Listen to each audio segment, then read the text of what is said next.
The word first is ingrained into our DNA. The first organized steel service center in India for industrial customers. The first steel service center capable of processing high tensile steel up to 1100 megapascals. Revolutionizing the industry through futuristic innovations.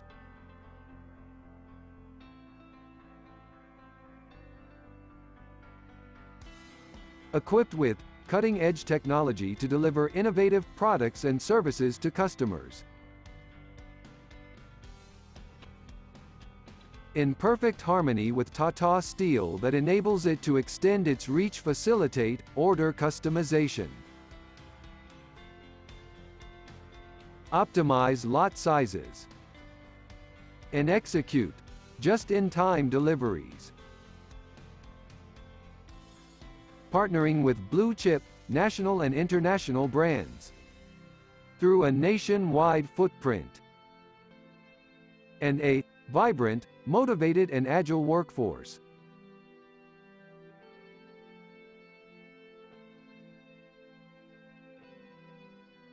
In tune with current market dynamics, yet future-ready. 100% subsidiary of Tata Steel. We are Tata Steel Downstream Products Limited.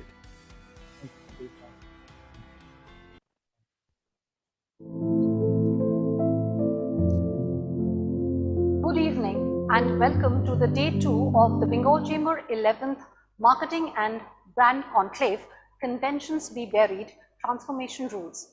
We have some extremely eminent people from the marketing fraternity who will take us through their journey during the pandemic. May I now welcome Mr. Abraham Stefanos, President Designate, the Bengal Chamber, for his opening remarks. Over to you, sir. Ladies, gentlemen, friends, and respected speakers, it gives me great pleasure to welcome you to day 2 of the Bengal Chamber's Conclave, Conventions Be Buried, Transformation Rules. A conclave, which the Chamber sincerely believes would be extremely enlightening for us all. As you're all aware, brand building today is turning on its head. The paradigm shifts in consumer behavior is compelling marketers to consistently realign themselves and correct course all the time. To analyze, discuss, and dwell on the same, the Bengal Chamber of Commerce and Industry is organizing this year's conclave over 2 days with a view to hear from leading marketeers of today on the changing trends that are emerging across India and the world. The Marketing and Brand Committee of the Bengal Chamber, India's oldest chamber of commerce and one of the leading representatives of industry and commerce in Bengal, has been taking various initiatives to organize these conclaves in an attempt to make her members, as well as the marketing, advertising, and brand building community in Kolkata, more aware of the phenomenal opportunity the world of brands presents today. The theme for this year's conclave is Conventions Be Buried, Transformation Rules. And last Saturday, we had leading marketers from HUL, IPG Media, Reliance Retail, Berger Paints, and MakeMyTrip.com share their experiences towards making their brands go the extra mile during the last 18 months under the pandemic situation. From the perspective of the brand extensions, product developments, increased distributions, supply chain, customer connect, and innovative marketing initiatives undertaken, as well as business and transformational changes that they have taken up, and also take us through some of the people management issues that they dealt with. Today, we shall get an overview from Ms. Dana Mayman, President and CEO, IPG Health, on the changes that have been brought about in the healthcare domain, followed by a panel discussion with 3 leading family-owned business owners, sharing their perspectives on the effects of the pandemic on their respective businesses. I would like to take this opportunity to thank Mr. Rohit Ohri, Chairman and CEO, FCB India, for his untiring efforts in helping us put this together, and also thank Ms. Maiman for joining us today. My thanks are also to Mr. Ankit Daga from McEnroe Consumer Products, Mr. Arpan Paul from Bisque Farm Biscuits, and Ms. Rochita Day from Sri Leathers for being with us today. Thank you all, and hope the audience will have a wonderful session ahead. Thank you, sir. I would request everyone to please be on mute, people who have joined us on Zoom. Thank you. May I now welcome Mr. Anup Hoon, Chairperson, Marketing and Brand Committee, the Bengal Chamber of Commerce and Industry, for setting the agenda of the day. Over to you, sir. Thank you. Good evening, friends.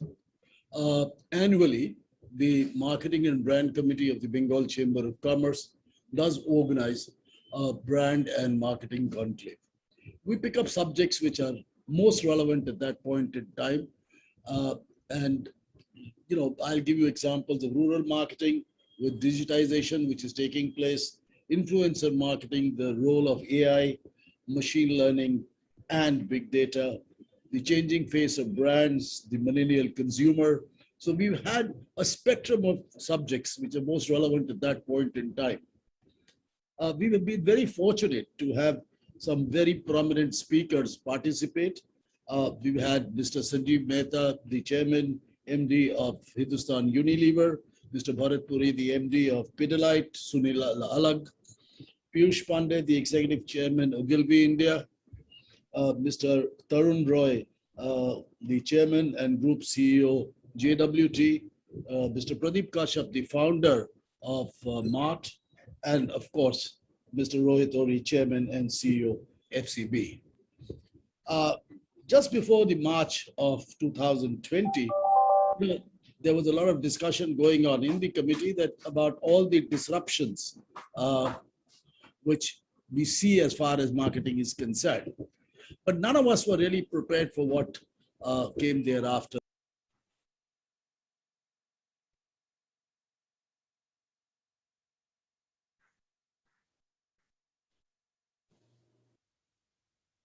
Sir, I think so. You muted yourself. Yep. All the marketing strategies, the disruptions which have taken place. And then, of course, came the pandemic. And it's not disruption, you had to really talk about transformation. So all convention had to be buried on the side. And, the transformation really took over. And it's begun to rule our thinking, our strategies, and how we're going to move forward. As the president designate said, this is the second day of our conclave. We've had two parts to it. The first one was about strategic business transformation, where we had some eminent speakers and anchored by Mr. Rohit Ori. This evening, let me begin by first thanking and introducing Dana Myman, who is the president and CEO IPG Health. Dana, thank you so much for joining us. I know it's early in the morning, and it was quite an effort to be up there, being with us. Thank you so much.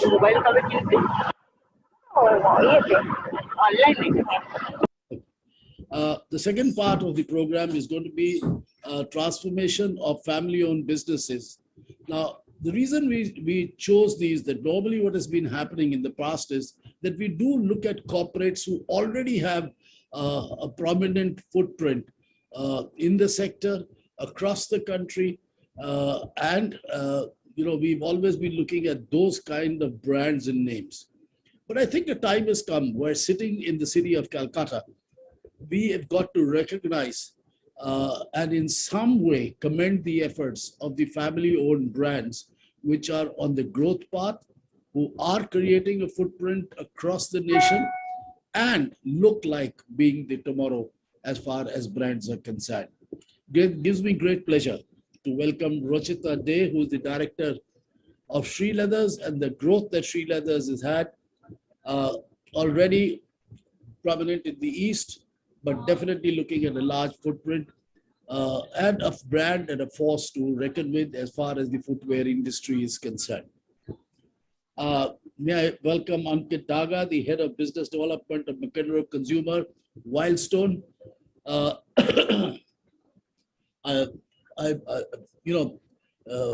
as a brand. Of course, everyone would say that you're chasing levers, but I think you're chasing a lot of brands. Let me tell you that, and it has made a mark. And we really look forward to what this brand is going to be doing in the future. Gives me great pleasure to welcome Orpon Pal. Orpon Pal is the Executive Chairman's SAG Food Products called BizFarm. It's amazing to see on one side of the spectrum, you have Britannia, and you have on the other side of the spectrum, ITC. And sitting in the middle there is BizFarm.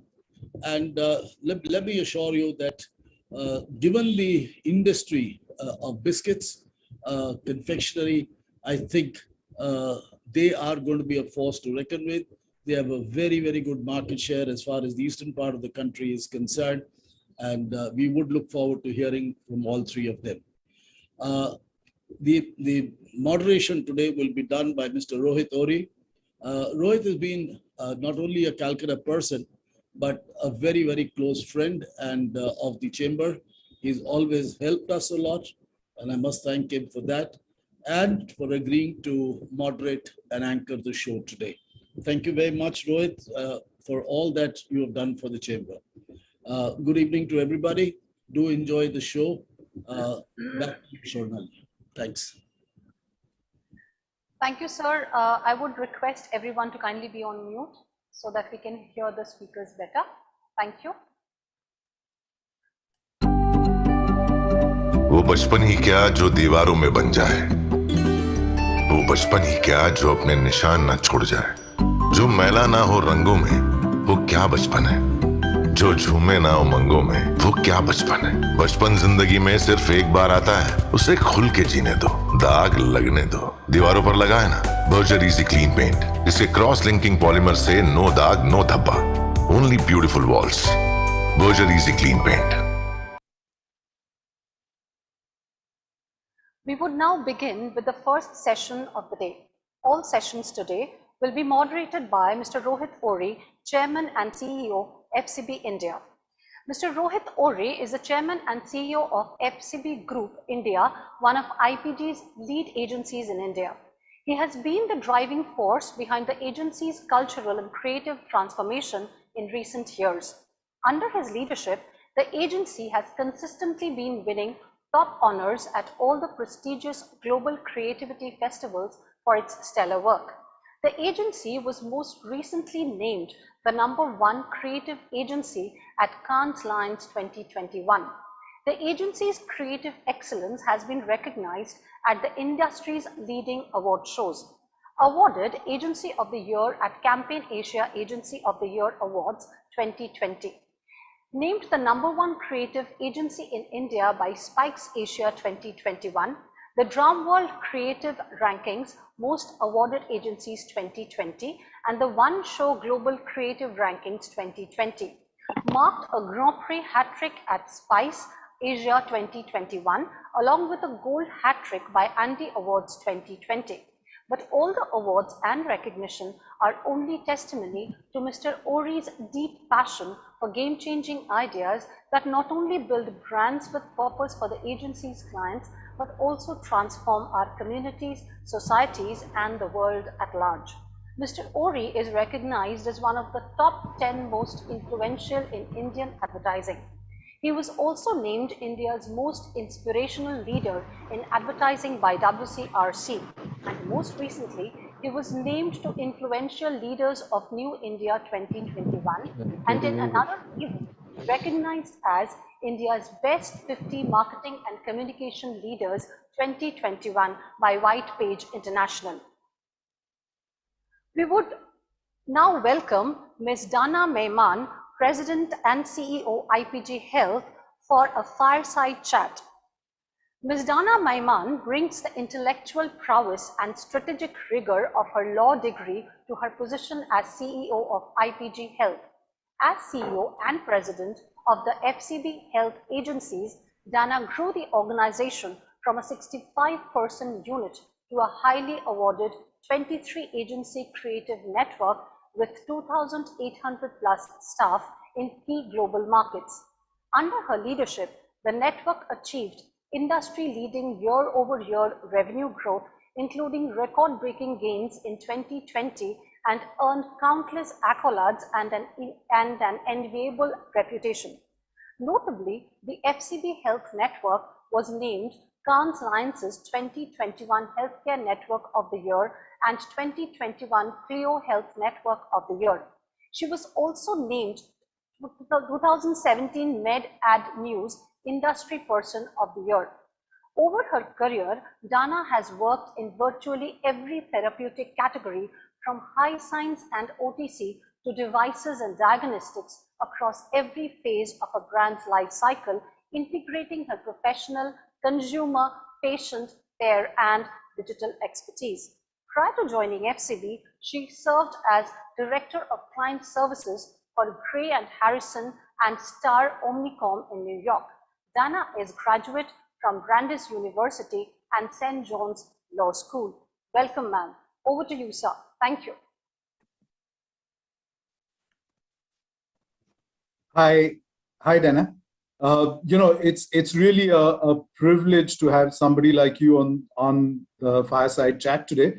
What I'd request everybody, if you could switch off your cameras as well. Be happy to have you back, switch your cameras on once the session is over. It just helps everybody focus on the speakers. Thank you so much. So Dana, the big question for you obviously is, COVID-19 has accelerated the digital transformation of healthcare delivery at an unprecedented pace. I mean, that's something that you've spoken about, across many forums. What are the big healthcare challenges that you're seeing, healthcare industry challenges that you're seeing across the world? And are these challenges different in developing and developed economies? Yes, yes, yes. So one, we use the word transformation, we use the word acceleration, we use the word disruption, but clearly the pandemic has resulted in all of those. So there's never been an event in history that transformed healthcare as rapidly as the pandemic did. We all had to pivot and change all of the ways that we had been working so quickly and virtually overnight. So the first thing that is so unique in the healthcare world, and specifically pharma and healthcare communication, is most of the time our audience is physicians. So physicians, consumers, patients. So with physicians, all pharma companies have such great reliance on their field forces, their sales representatives, who are actually going and calling on physician offices. So overnight, that reliance on the representative to communicate our message and about these new and existing therapies to physicians had to change overnight.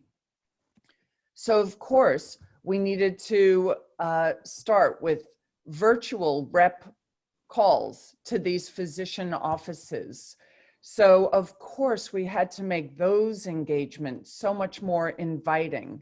And we also had to convince the physicians that it was worthwhile to actually engage in all of these virtual conversations, virtual dialogues with representatives on a computer screen.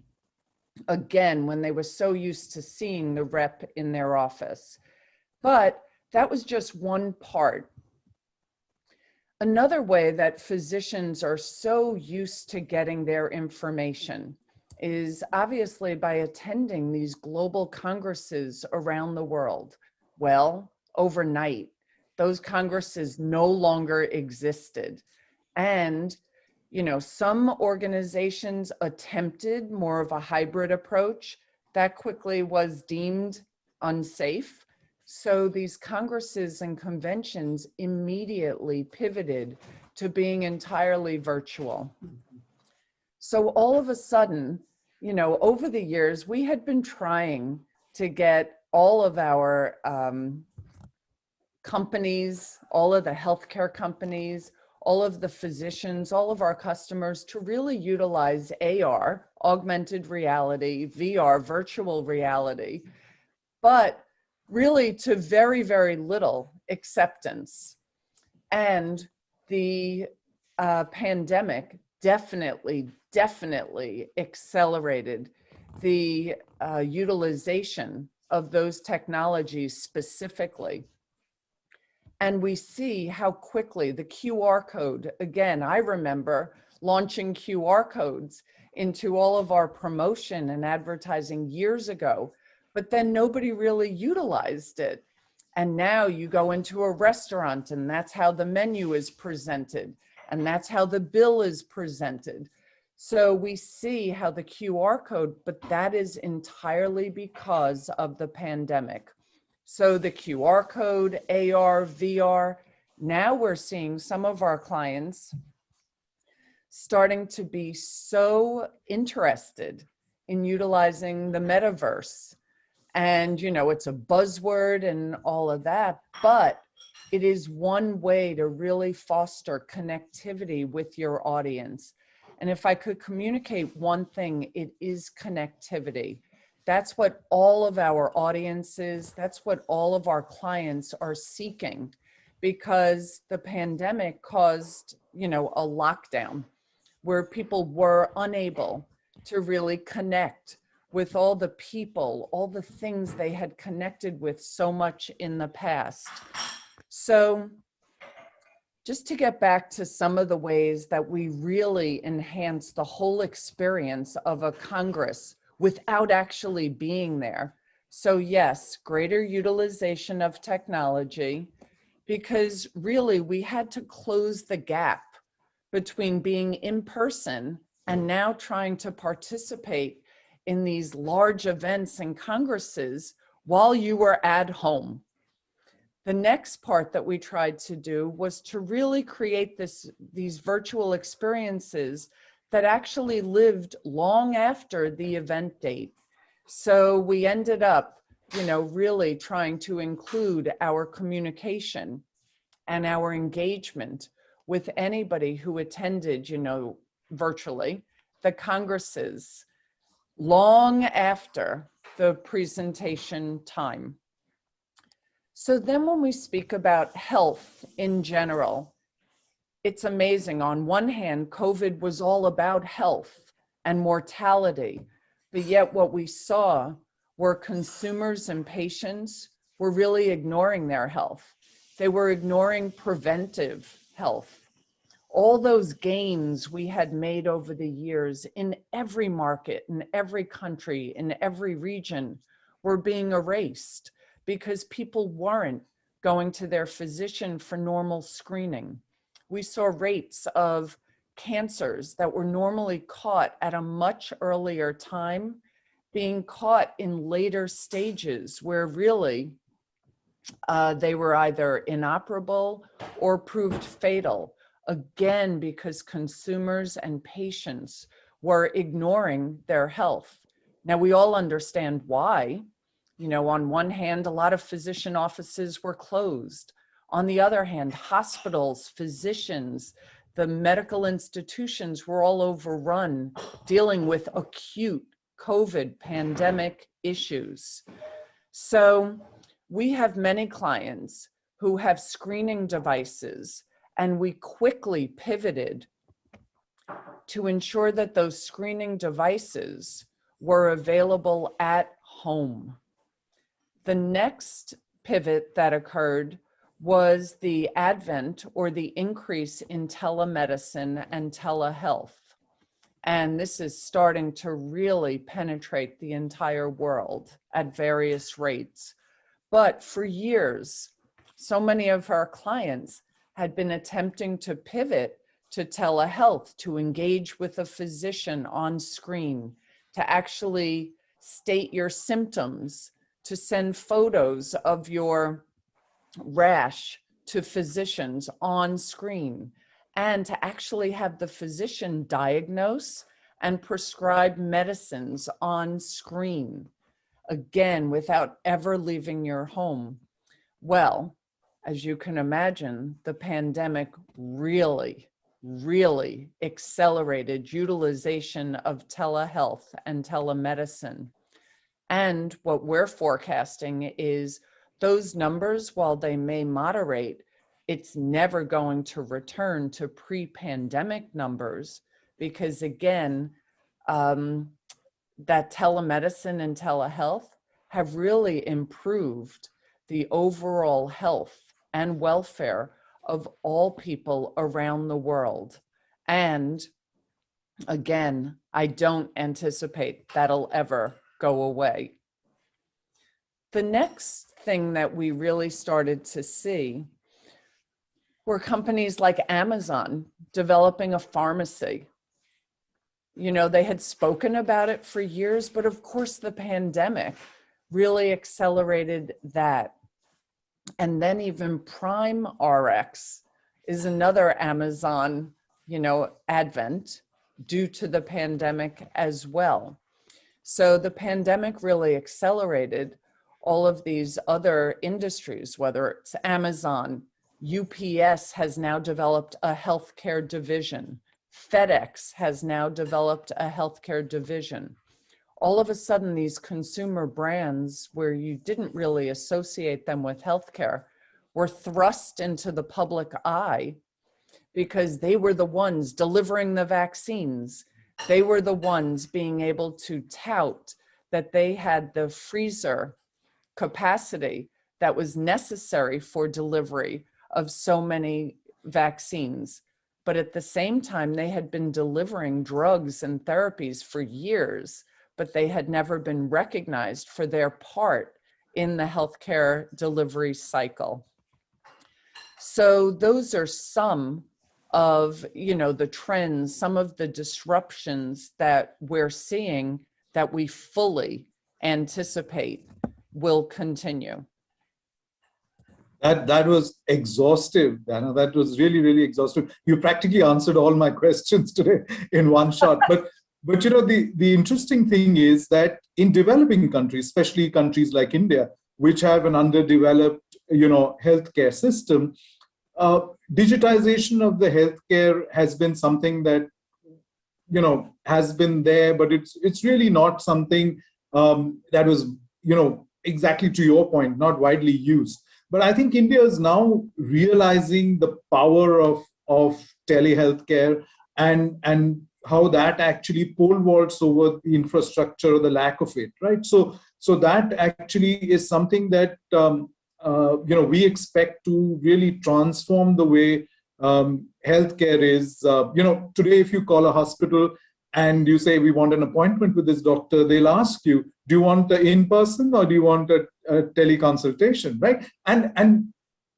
I couldn't imagine, at least in this lifetime, that you actually upload reports and have a conversation on Zoom or whatever portal that you have with your doctor. So are you seeing that like as a big transformation, especially in developing markets where healthcare is not easily accessible because India and the population and how large it is, and so what's your perspective on that?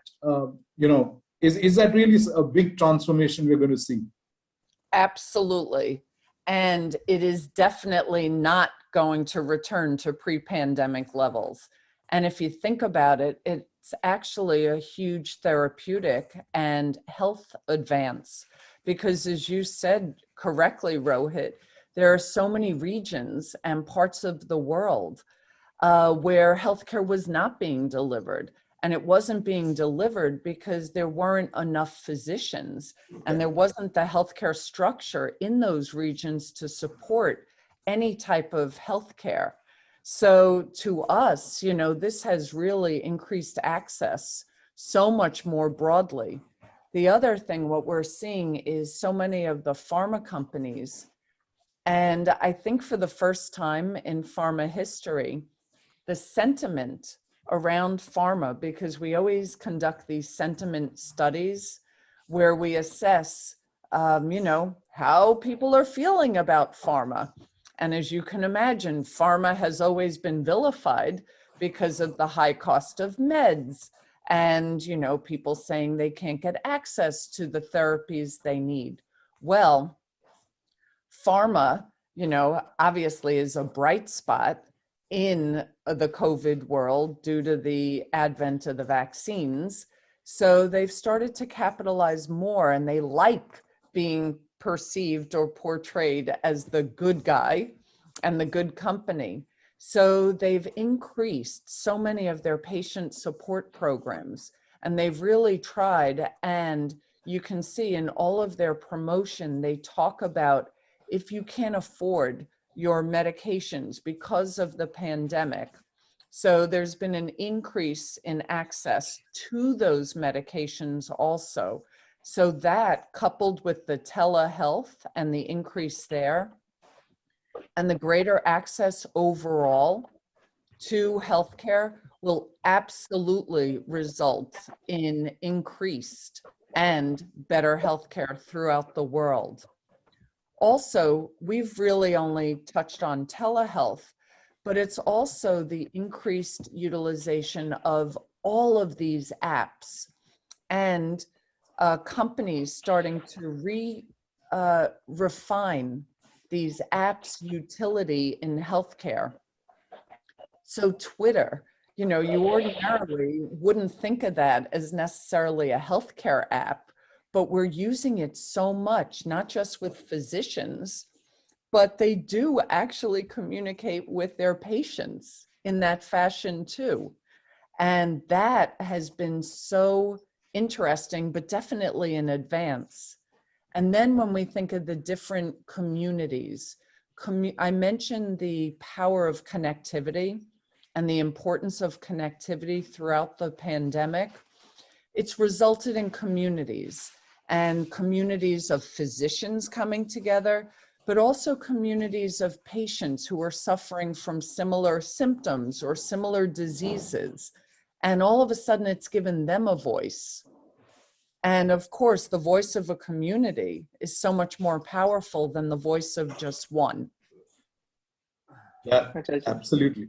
And, you know, just building on your point on, you know, the opportunity really now for, you know, through apps and for the healthcare industry, we are seeing in India, you know, many healthcare startups. I think in the last 1.5 years, there have been so many startups from delivering, you know, medicines or equipment or you know, aggregating doctors together. So there have been like you know, for us at FCB, we actually worked with doctors 24/7, right? So any employee could kind of reach out, whether it was for you know, COVID or you know, mental health, stress, anything. So you know, there've been many of these you know, startups coming in with obviously great vision and really looking to ride on this opportunity that the pandemic has kind of thrown in.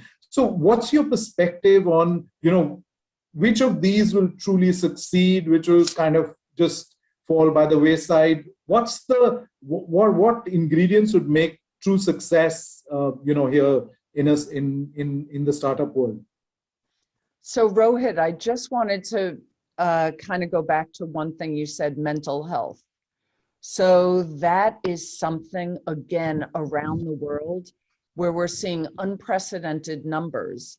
And the number of people who need access to mental health care providers is so much greater than the actual, you know, pool of mental health care providers and physicians. And this is where telehealth has become so essential. And this is one area where people never thought you could deliver mental health counseling via an app or via telehealth.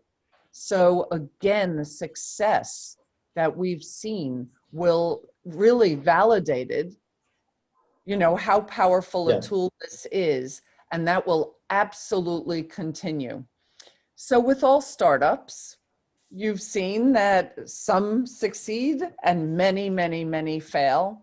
But in this instance, the pandemic has given rise, as you aptly noted, to many. And it is our belief that so many of these will continue because they fill a need. Now, we can't think of Amazon Pharmacy as a startup, but there are so many other pharmacies that are competing so beautifully with Amazon and all these huge worldwide providers. They will continue because they provide rapid service, rapid delivery, all again without leaving your home. You know, what we had seen is all of the online retail had created an expectation across the board, not just for normal consumers, but physicians or patients. And they expect that same level of service in every portion or every part of their life, including delivery of their healthcare. So that is a trend that will absolutely not go away. Our expectations have been formed by next day delivery within 24 hours. And that's how we expect our healthcare, and that's how we expect our drugs and wellness items. Yeah, that's a huge change. You know, just my last two questions to you is really about health washing.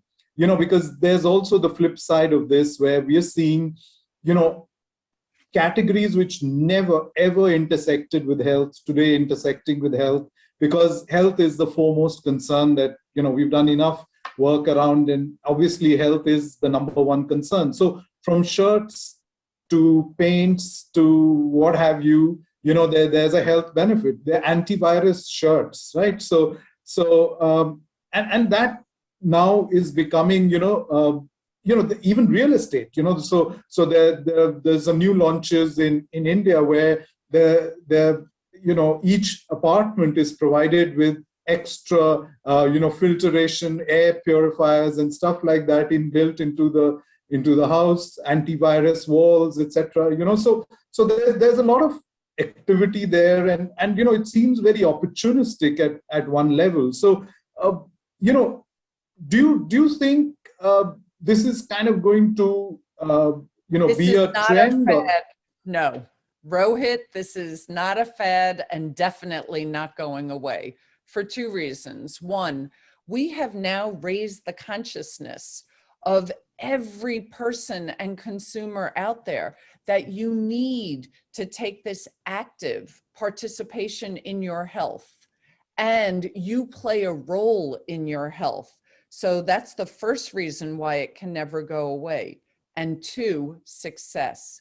These brands have all achieved tremendous success by anchoring themselves to health or wellness or some aspect associated with health. So why would they ever go back to the pre? And it has now become the cost of entry for every brand to now confer some type of health benefit, or at least be health conscious, or at least find some way to link their brand to something from a health perspective. So I think it is extremely imperative that every brand try and find some type of health association, if you will, because consumers are expecting it, because one, we've raised their consciousness, and two, they now see it with every other brand they're interacting with. Yeah, great. So Dana, my last question to you, what have been your biggest learnings as a leader of, now one of the world's largest healthcare organizations? What have been your 2 or 3 big learnings now you're practically, one of the biggest leaders in IPG. What are your takeaways? So we do have over 5,000 employees, and they are all over the world. And now, given my new role within IPG Health, I now have so many offices in Greater China and Japan as well, 2 markets that I had never really participated in. Mm-hmm.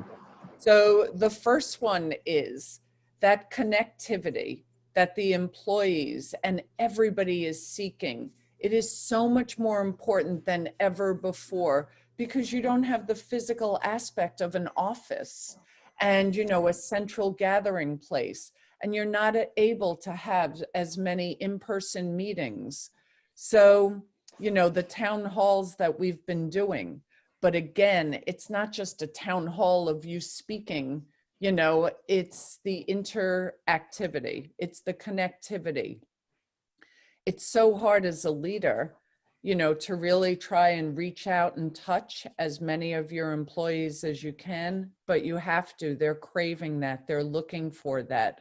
There's so much uncertainty in their lives, whether it's from a health perspective, whether it's from school, you know, are the kids going to school? Are they not going to school? Are we returning to the office? So the more you can give them certainty in their workplace and, you know, stability, it really has helped so much. So again, I try to always talk about flexibility, responsibility, and trust. And I say that we have so much trust. I have trust in you as employees. We have trust in each other. And we truly have a responsibility and an accountability to each other. And I certainly have a responsibility to all of you. But that's going to result in great flexibility for when we do return to office, whatever that means. And I think people are really very, very, very appreciative of this enhanced flexibility in the workplace because, again, of the trust we have in each other. Yep, absolutely. Absolutely. Well said, Dana. And thank you so much. Really, really appreciate you taking time out early in the morning on a Saturday. Can't thank you enough, Dana. Anup, do you have any questions? For you, Rohit. Yes. But thank you very much, Dana. That was indeed a very good talk. Okay, I'm going to ask you a question. First is, you know, as a typical consumer who really feels that during the pandemic, all the pharma companies and the healthcare providers have made money hand over fist, right? And on the other side of the spectrum, when you were talking about, you know, physician calls, which, you know, with virtual reality, augmented reality, congresses going off, conventions, so the cost factors have come down, the productivities might have improved, right? What do you think that the pharma brands ought to be doing, you know, with regard to confidence that the consumer feels you're a money minting machines, you're, you know, it's our agony and you're living off and making money out of that. On the other side, your costs have come down, and yet we don't get to feel as if you're sharing any of your profit with us. So the social responsibility end is not something which we are very convinced about pharma companies. Yeah, I think we have seen, as I mentioned, that sentiment of pharma companies. There does seem to be a far greater appreciation of what they bring, because obviously you saw for the first time how quickly vaccines were brought to market, when in past years, you know, that development cycle would have dragged on for years and years and years. So I think there is a greater appreciation of all the costs associated with development of these things. So yes, while certain costs have come down for the pharma companies, at the same time I mentioned that they greatly and widely expanded their access programs to patients who desperately needed their drugs. So I personally have seen all of the pharma companies that we work with add all sorts of programs to help any people who were financially adversely affected by the pandemic. And these were for patients who were currently on medications where the medication costs were completely waived or absorbed by the pharma companies. So again, I don't think, you know, this is going to change overnight, but I certainly think it has given pharma far greater appreciation for expanding access to these desperately needed drugs for the worldwide population.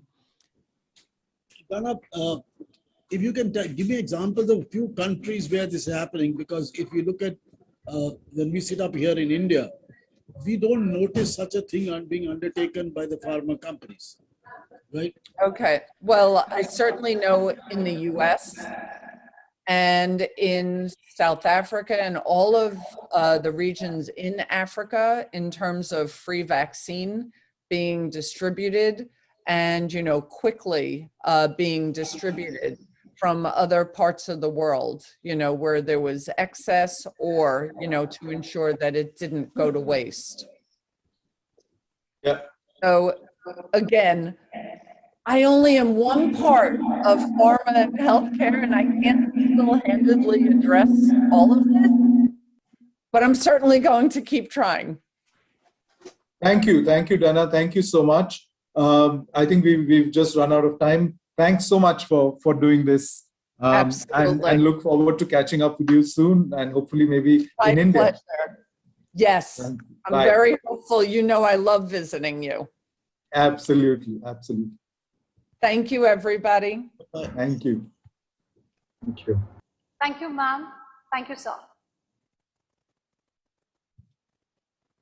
मुझे shopping जाना है, अपना credit card देना, अच्छा वो biscuit देना।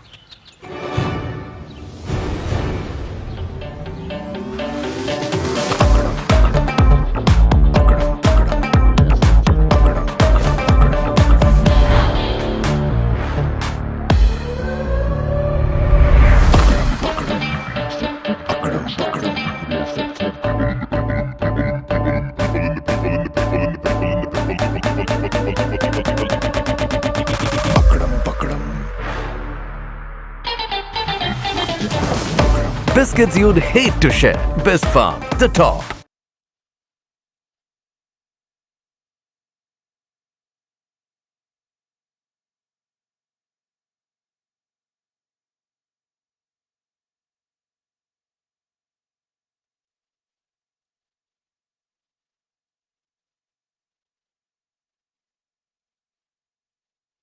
That's exactly why हमें action लेना चाहिए. Meet Karthik Ahuja, joining us from today. जो तुमने ये समा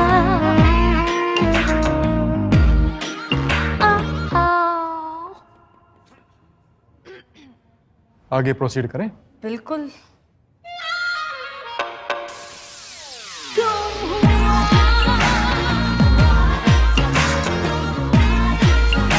No gas, only perfume. नया वाइल्ड स्टोन इंटेंस. लोग तो नोटिस करेंगे.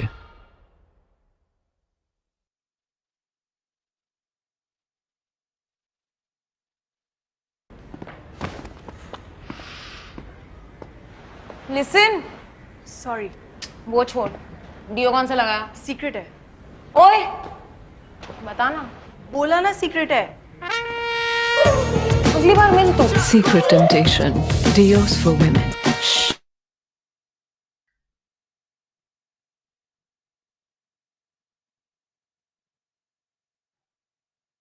The second session for the day is a panel discussion on family-owned businesses.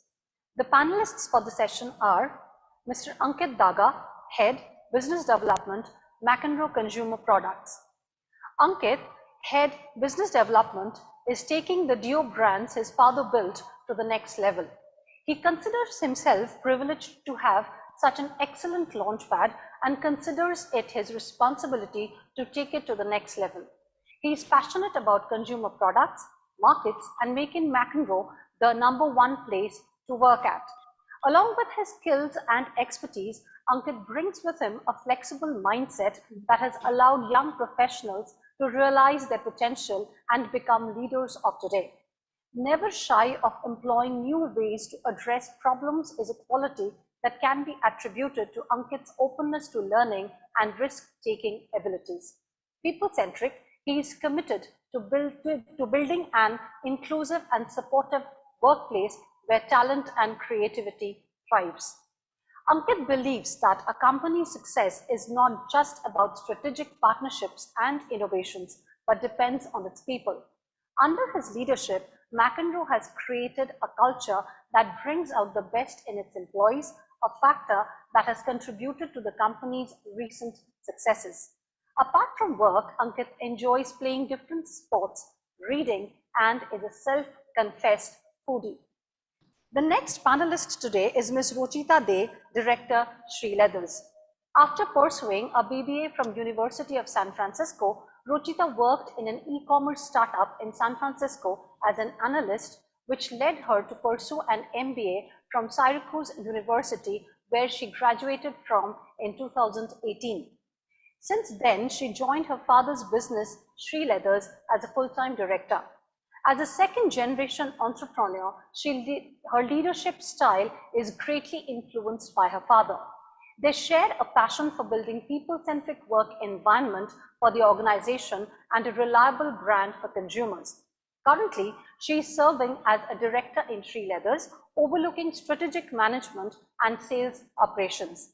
In 2018, she also launched her own retail brand, House of SL, where she is spearheading the branding management. She endorses the brand's promise to deliver premium quality, fashionable products through an Indian brand. Early 2020, she was preparing Sri Leathers for digital expansion pan-India. However, the plans were delayed, and now 2021 seems to be the year for revival for the organization. The third panelist is Mr. Orpon Pal, Executive Chairman, Shaj Food Products. Orpon Pal is the Executive Chairman of Shaj Food Products Private Limited, owner of Bisque Farm, a leading brand for biscuits and bakery products in Eastern India. Shaj has operations in 21 states in the country with an annual turnover of 1,500 crores and employs more than 4,000 staffs and workers, having 5 factory locations across West Bengal, Maharashtra, and 2 upcoming factories in Karnataka and Assam. Orpon has a rich experience of 18 years in business, starting his career in sales, distribution, and marketing, thereafter progressing into factory operations. Currently, he oversees the complete operations of the company. His objective is to build Shaj into leading FMCG company with pan-India presence, having an innovative product line to delight its consumers. Welcome. Over to you, Mr. Ori. Thank you.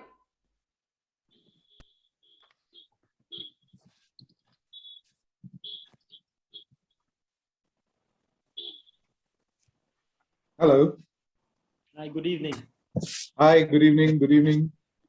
Great to have all of you with us. How are we doing today? Doing well. Doing well. Great. Super. So let's kick off. With if each of you could just talk about, what were the key challenges that your businesses have faced over the last year and a half, and then we kick off. You just set a baseline understanding for the rest of the audience as to each industry is very different and the challenges would be very different. So just if we could share with the audience what have been the key challenges that your businesses have faced over the last year and a half, and then we'll move from there.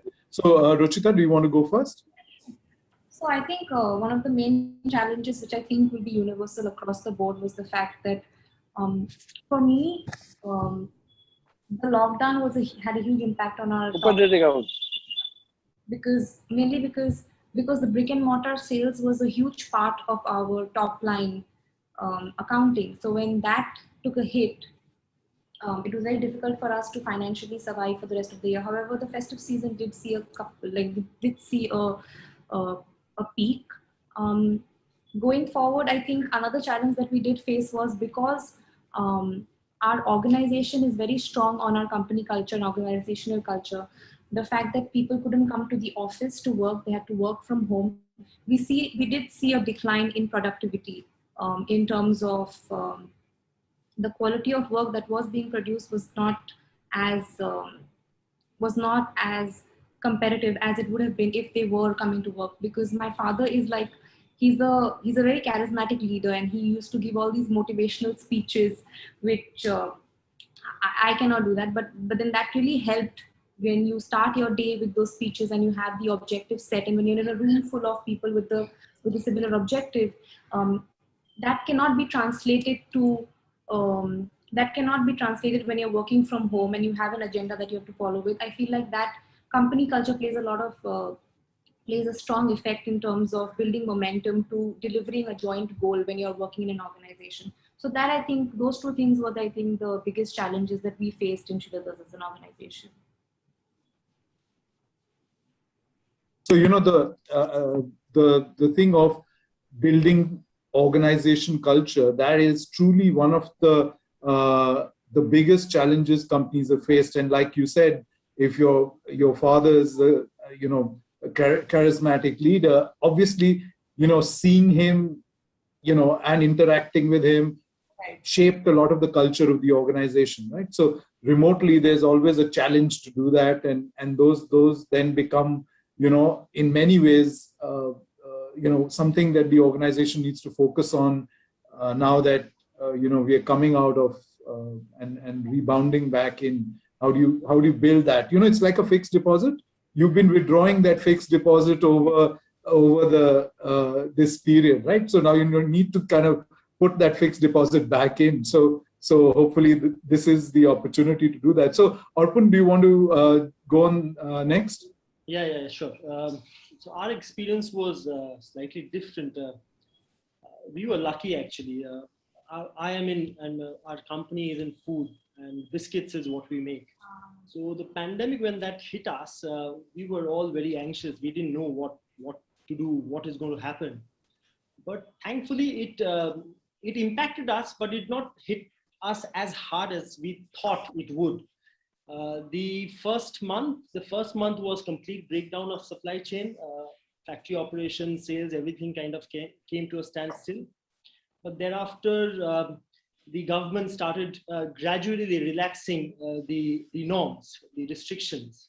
And simultaneously, we were also starting our production, starting our activities in a gradual manner. Now, when that happened, we kind of, when we reached the market, we kind of found that it's now a supplier's market, which in a lifetime, I have not seen, because again, biscuit is like a truly very competitive segment that we are working in. At that point of time, what was happening is a lot of players were also gradually, the supply chain was broken. So all the players were gradually trying to start up operation, and there was scarcity gap in the market. So that got filled up. So in the next 2-3 months, the sales were good. Whatever was produced was being sold off, which was like great for us because that kind of helped us to take care of our employees, of our teams. We were thankfully not required to kind of lay off anybody. So we were quite satisfied with the situation. Then after the 2-3 months, we saw when things kind of stabilized for everybody and everybody is back on track, or to some extent they are stable in operations. We saw the impact of the economy, the pandemic. Then we realized the pandemic, how hard it had hit the economy, and consumption contracted. And it was really tough after that for another 6 to 9 months to actually, we were trying to hold on, forget about growing. We were trying to hold on to what we were selling. Now, thereafter, at the beginning of this financial year, the second wave hit us, and that was more scary than the first. Though I would say, since we've seen the first wave, we handled the situation much better. The supply chain was more geared to handle this kind of a lockdown, and we did our work. But yes, consumption demand was very muted. But thankfully now, I think at the latter part of the year, I am optimistic. I think the economy is recovering, and we are actually optimistic going forward. In the next 6 months, we believe that we'll get back to our old ways of growing the company. So this has been, in a nutshell, my experience, and learnings from here is the resilience of people, the will to find a way out.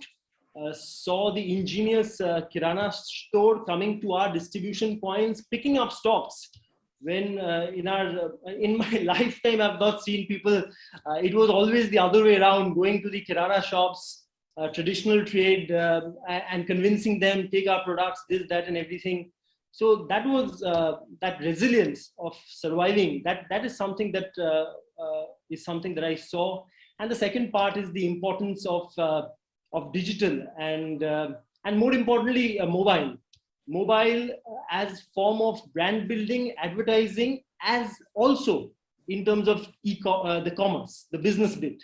So that no longer could be ignored. For so long we were kind of trudging our feet along, but once the pandemic hit us, there was no way to kind of ignore that part of. So this is how it was in a nutshell. Yeah. Great, thanks, Arpan. I mean, I've heard this from so many people. Biscuit was the gold, right? So if you could get a biscuit during the pandemic, that was the best form of quick nourishment. It helped so many people. So small pleasures of life. So biscuit would. I know the small pleasures of life. When everything else fails, at least you can enjoy that biscuit, right? With cream is even better. So Ankit, now over to you. Obviously, with the pandemic and people staying at home, we were at the do I really care about what I smell like, right? So what were your challenges and what did you see during these last 15 months? We were actually at the opposite end of the receiving spectrum, wherein rightly put, a product that was required for people when they moved out of the home in different areas to get notice and all of that. All of a sudden, we didn't see consumer wanting us because we were an impulsive category, and they now had shifted focus to a necessity. But after, I think, so the first 3 months, we realized that the demand could shift, and we tried our marketing efforts towards that, wherein we realized that it was actually more of a self-actualization need that we could push them through, wanting to use fragrances for their own benefits and, maybe keeping calm, or, dressing up for a Zoom party or a Zoom call like this. We realized extremely early after tapping into the consumer life journeys that Zoom and various other VCs were extremely taxing on people that were on it. So we pushed our demands towards that. Undoubtedly, the revenues were hit for the first 6 months. And by the time we could, the category and the industry could sort of gear up, the second wave hit us. And both happened during the peak times of our business, which is summer. And we're still reeling from it. But this puja looks, and this festivities essentially, looks extremely lucrative. We've seen people step out of homes. We've seen people wanting to meet other people in physical spaces. With the relaxations that the government has provided and the precautions that every individual as a member of the society is taking, we hope that we pass this time and the industry does bounce back very interestingly. That's more or less that we've seen. But we've seen multiple occasions of demand spawn up. We've seen premiumness hit the categories. That's good from a value standpoint, although volume is still reeling overall. What we've also seen are newer channels being developed, like e-commerce is now, a core essential part of the industry that contributes significantly, unlike many other industries overall. And because we come from a family business, it's a smaller unit to operate, and it's a much faster unit to operate that helped us, pivot the infrastructure in such a way that we could better, utilize that opportunity.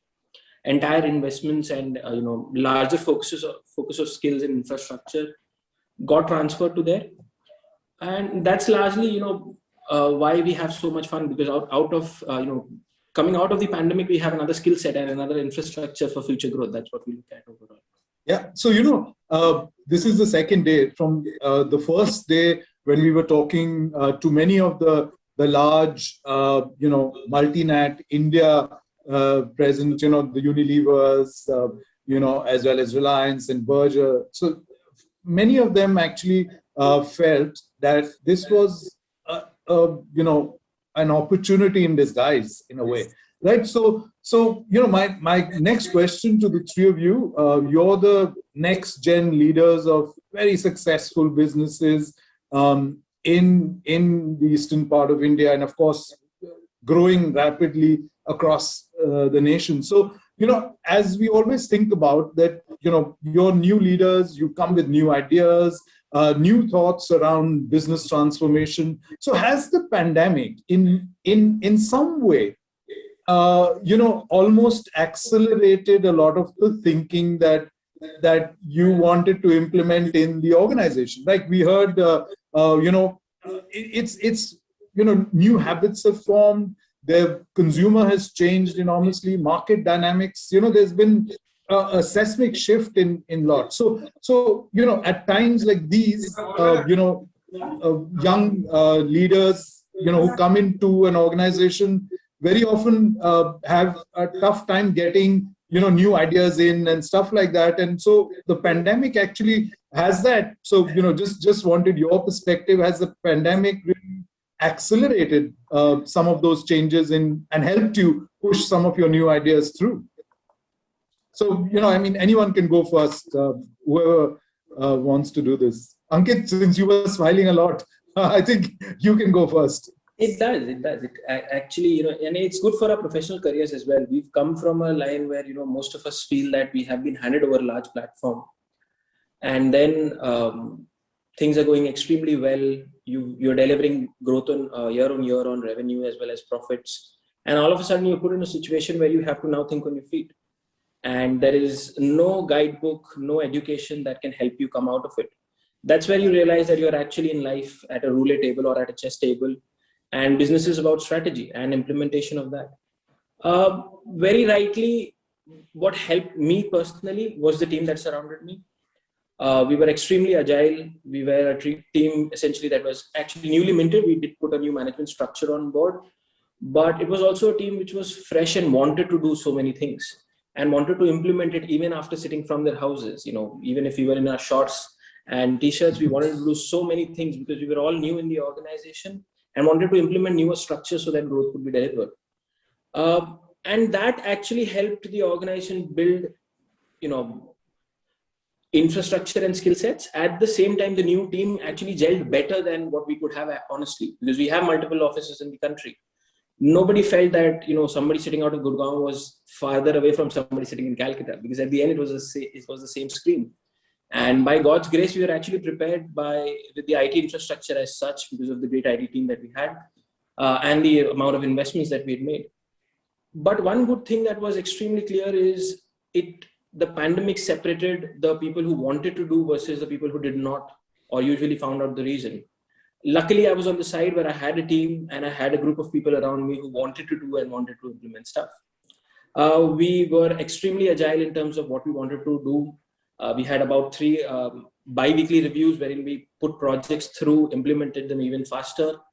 And yes, we got even better productivity than we could have had in the physical environment. So that's a good thing that happened to us overall. Yep. Ruchita? So even like my introduction also said, right, I was already planning for digital expansion for the company. Yeah.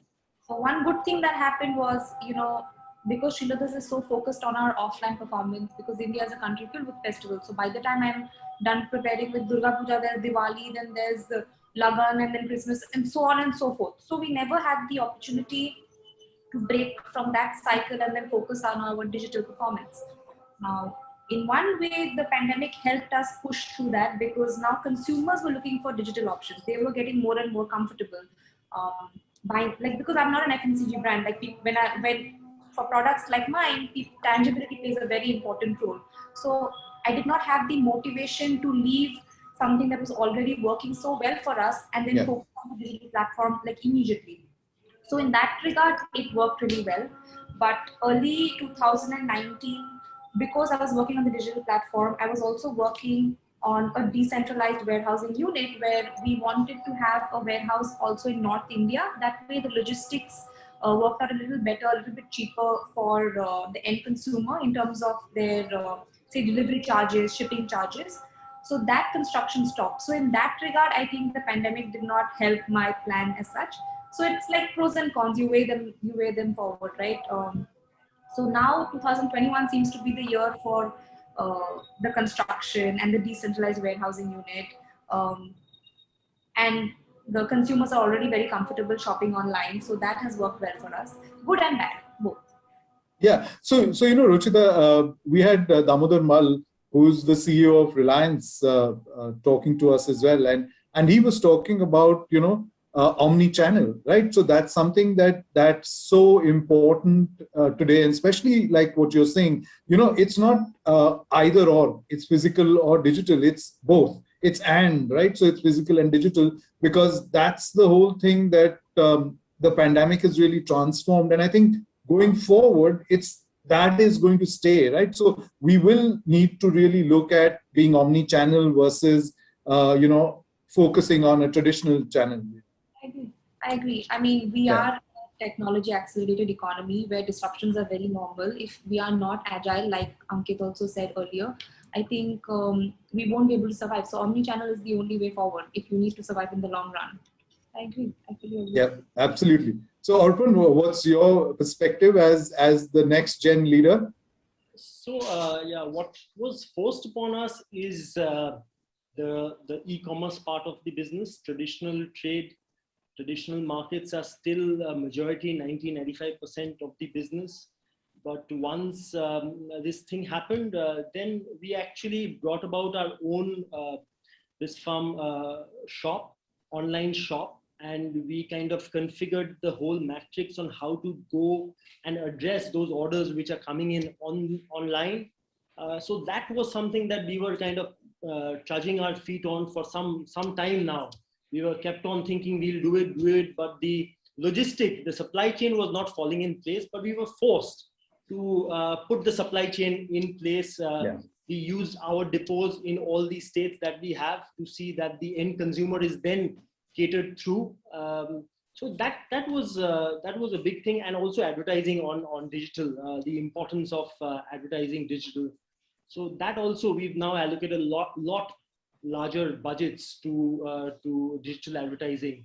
So this is I think the biggest change. Again, whatever we were doing, we keep on doing and try to do it better. But this is an add-on to what we were not doing in the past. Yeah. So, my next question to the three of you, if you look at it, your stronghold is, of course, in the eastern part of India. Do you think in this pandemic, national brands have managed to bounce back faster, or have regional brands managed to pivot and bounce back faster on track? I mean, what do you see as, the reality on ground? So from my perspective, I think at least in terms of, we kind of did quite well in comparison to the national players. We were not lagging too behind them. So whatever you read about Britannia, the similar thing was happening to us also in Eastern India. It's more about your capability to kind of start everything once everything has been stopped. How do you then restart the whole thing? That is a big, complicated process. But people who are able to manage that, I think they will benefit from the whole process. But national versus regional, again, to some extent, yes, the regional players, I would say the localized part, everything was getting localized. People were not venturing out too far away. So anybody who's concentrating on the local part of the supply chain, I think they would have benefited. So I don't know to what quantum, but overall, if you could manage your supply chain well, you would benefit. Yeah. Yeah, because Ankit, you talked about that, right? So, the fact that you were nimble enough to kind of pivot and quickly, change a lot of the construct in the organization. You want to talk a bit more about that? For us, what we learned was about hunger and about who wanted to play the bets. At a couple of categories, we were the fastest. For example, in deodorants and talcums, we were the first to approach the market after both the lockdowns. So we saw a rise in sales as well in terms of revenues. Of course, market share our markets were shrunk, but at least market shares were up during that time. The team that we had was, of course, extremely hungry to get on ground. But there were other categories, like, for example, the larger categories where pricing played a lot of demand, and there were larger angles to which control on a large scale became important. That is where we lost out on some extents. But if we were to talk about the per unit or the base unit in terms of street on feet who were working, we felt that anyone, regional or national, who could motivate the people to work won the market at that point of time. And that is what for us. From what we've seen, there were extremely, about 60-70% of our categories or our territories were such where we gained market share because of our going into the market first. We launched the product after the second wave, in spite of people suggesting that it wasn't a good time. We saw that we had better offtakes because of that, because we felt that consumers coming out did not want any connection to the years that they had spent inside. So the newer product offering were a better, association for them, because, it was almost like starting afresh or starting a new life for them. So those are the things that we learned. And it was, at the end of the day, what proposition do we have for the consumer, and did he relate to you or not? The second important part was the hunger in the team. That is what was extremely well for us. Yeah. Ruchita? So when you're comparing like big companies to SMEs, I'm very passionate about this topic. So thank you for bringing it up, because I'm often asked, like, why aren't you, expanding your new generation? Why aren't you expanding at an accelerated rate? And I'm just like, so there was this analogy that Professor Charles O'Reilly and Amy Wickelson from Stanford University shared, and I really like the way they phrased it. They said, these container ships who are like 150,000 tons heavy and 1,200 feet long, and when they're at top speed, they move really fast. So when they're moving really fast, it's very difficult for them to shift courses. Now these big companies are like these ships with massive overheads, numerous protocols, multiple locations. So when a situation like this, these unprecedented times when you're expected to make these strategic pivots really quickly, it's a lot easier when you're a small company. For example, couple of things that we did was we introduced another vertical where we started selling N95 masks, protective gears. We started using our underutilized manufacturing units to produce 3-ply masks, which at the time there was a shortage. Of course, distribution was done responsibly, where we had to prioritize medical institutions and hospitals. So having said that, I feel like, if to answer your question, if you would say if I had to say who had the advantage, I definitely think smaller companies had the head over bigger companies in the last year. Yeah, that absolutely. I think you have I thought your analogy was fantastic. It was just perfect, because it will take a long time for the ship to slow down and then turn. Those are the big challenges there.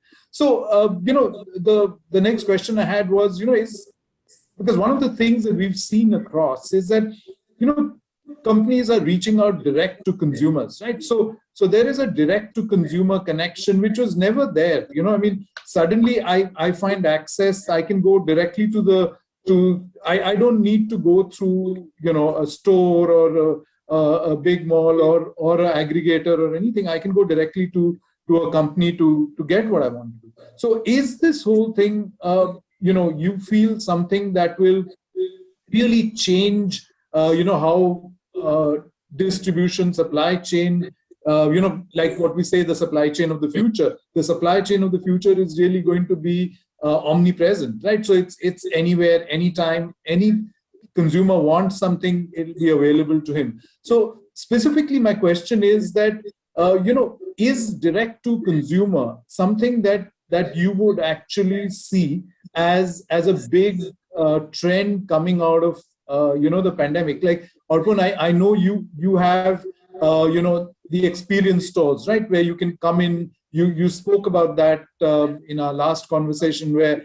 people could come in and actually experience your entire range of biscuits, which is a great experience. You come in and you can have a cup of tea and sit and choose and taste a lot of the biscuits. So is that something that you're seeing as a model that will grow, or would you kind of migrate more to creating online experience stores? So in terms of the cost of operation for this model is pretty high, and it still is difficult to kind of make money on that. So, and also in terms of the online stores, the aggregators will always be there because the person, the consumer that he's going online, Yeah. get a much larger variety of options on an aggregator. A person who's coming to my site, say shop.bisfarm.com, they will get my range of products. Whereas online is all about variety options. People are not satisfied with that limited, though we still have quite a large portfolio of products. But that still is not sufficient. They would like to have that that experience and that option. So the aggregators will stay. That business online, and that the online aggregators will keep on growing bigger. So that is my understanding, that they are here to stay, and we are going to try our best to go direct to consumer, but still going direct to consumer for companies like us, the way we are structured as FMCG companies, it makes more sense for us because we understand the mass market, the mass supply chain. So it still makes sense for us to use the third parties to build our brands, our business. So that is not going to change. We can only supplement it with a little bit of this, but that still will be a dominant part of the business.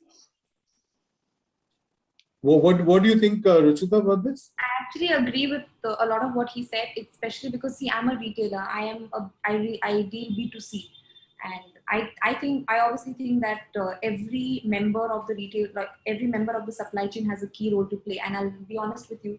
Last year, we carried out this experiment. I'm a retailer. I understand how these positions work, and I understand the expenses that are incurred.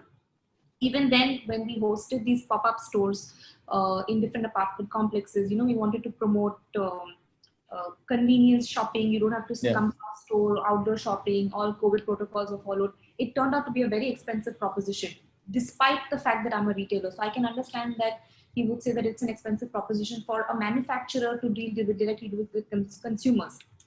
So I think that if there's a reason why there are certain middlemen in the supply chain. I don't think directly, like manufacturers dealing with consumers, will, at least in the near future, we have not developed a supply chain efficient enough to make that possible, in my opinion.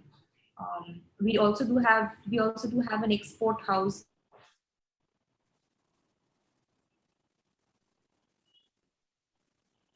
Dealing with all the buyers from different countries, we have a middleman. We have agencies who are looking to find buyers for us. So I think all the middlemen in the supply chain, most of them play a crucial role in facilitating this exchange. That's my understanding of this. Ankit, what's your perspective?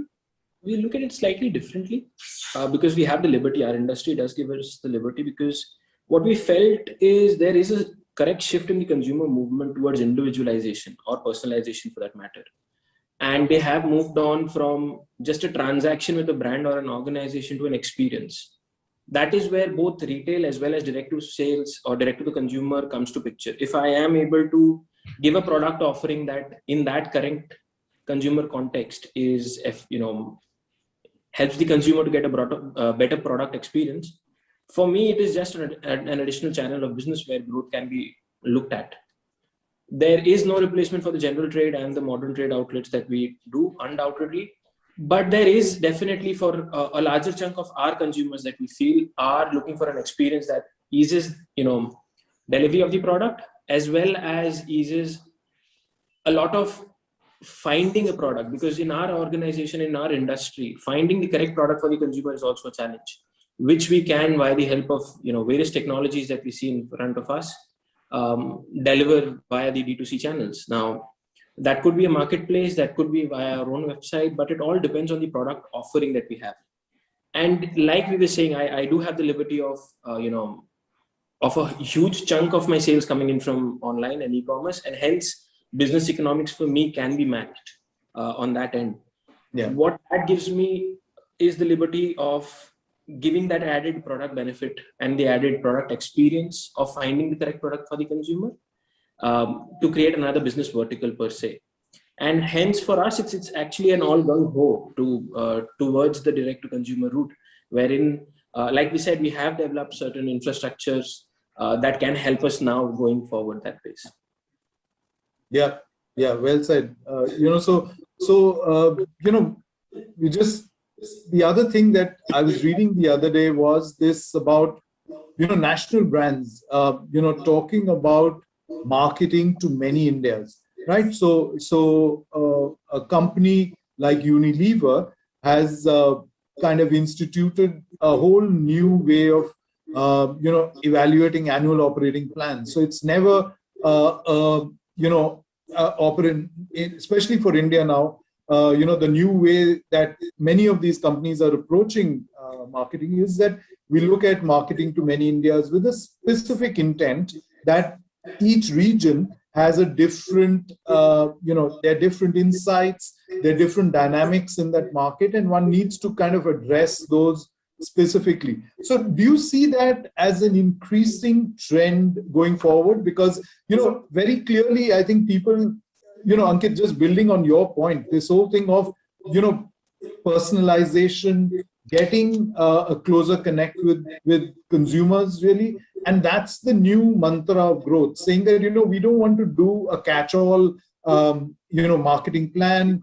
We want to go specific regions. And so it's many small plans which actually comprise the overall marketing plan, which necessarily means that, there is a aggressive regional focus by many of the multinational brands as well. So do you see that as an increased threat to, you do have strongholds, right? So is it a direct attack on your stronghold? Not necessarily. Actually, it's an opportunity instead of a threat. Because the day we started marketing, we realized that geography was history. That's one thing that was explicitly told to us. And we needed to concentrate on consumer personas rather than the location of the consumer. That's one thing, because we don't have logistics as a larger part of our costs integrated in the product. That liberty we have always had, and we have ever since, with the advent of e-commerce, with the advent of personas being created on social media to target and market consumers. We've learned that different set of products appeal to different set of people. And like if I were to correctly point out, it starts from the product creation. Different tastes and preferences need to be pulled out via different demographic needs. It could be age, it could be taste and preferences that an individual could have. But at the end, when we look at it in the longer run, it is about culture code that you are tapping into, and it is about the correct culture that your product resembles across. That could be in Bengal, or could be sitting out of Delhi, or could be sitting out of Chicago.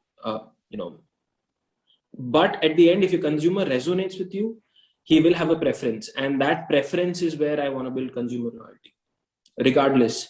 Now, when it comes to the larger players versus the smaller players, if I have consumer behind my back supporting me, I don't honestly, I don't look at it as a threat on any of the channels per se.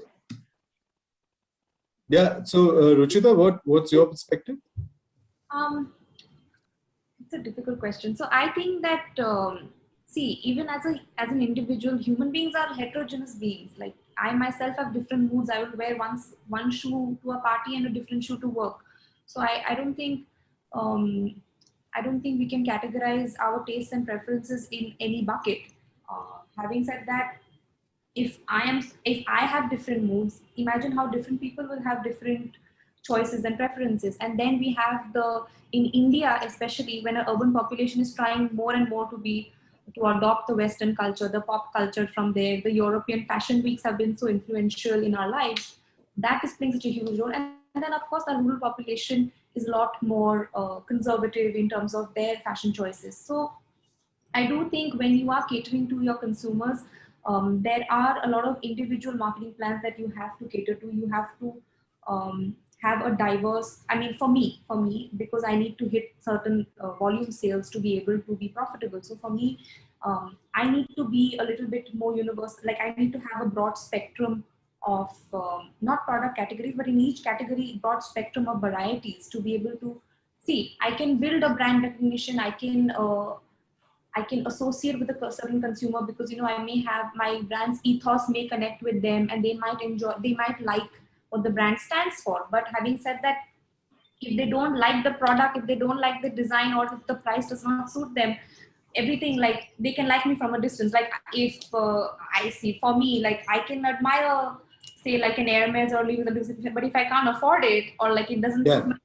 pointless. So I think the marketing mix, everything has to cater to my specific needs, and only then I think I have to look at it per customer wise. So I do think that there is no one umbrella marketing plan that's going to work for everybody. I do think I need to cater to everybody's needs in every specific category of the marketing mix: price, product, promotion, place. Everything needs to work for them for me to be able to convert that into sales. Yeah. So, Urban, it would be different for you, right? Because taste is so specific to regions, right? So there's a definite play of regional versus national, right? That is true. I agree with this point. But then again, see, what happens is there are certain categories of biscuits also in my industry, I'm saying, which work universally across the country. Like, for example, your Mari, your glucose biscuit. That's something that is consumed across the nation. But then again, if you have to stand out, if you have to be, if to come out of the crowd, then you have to have your own innovative bit. That is the regional taste that works in different pockets. So we have strong brands which cater to certain pockets, which makes us also stand out and compete with the larger players. But what you're saying is right, and the national players have also now acknowledged more and more that the regional focus that is important, because our country is huge.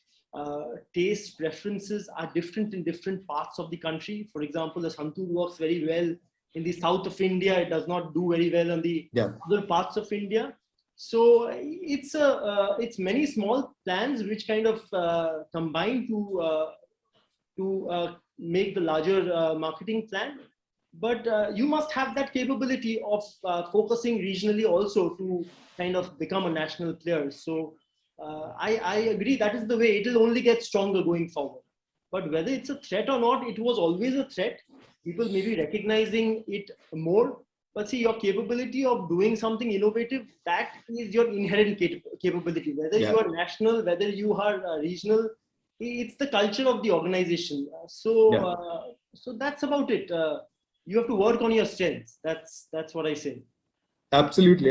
Stick with the, in times of, great uncertainty and great change, where actually, people, you don't know the future and what it holds for us, right? So sticking to your core competence, doing what you do best, that's really the best place that you can be with.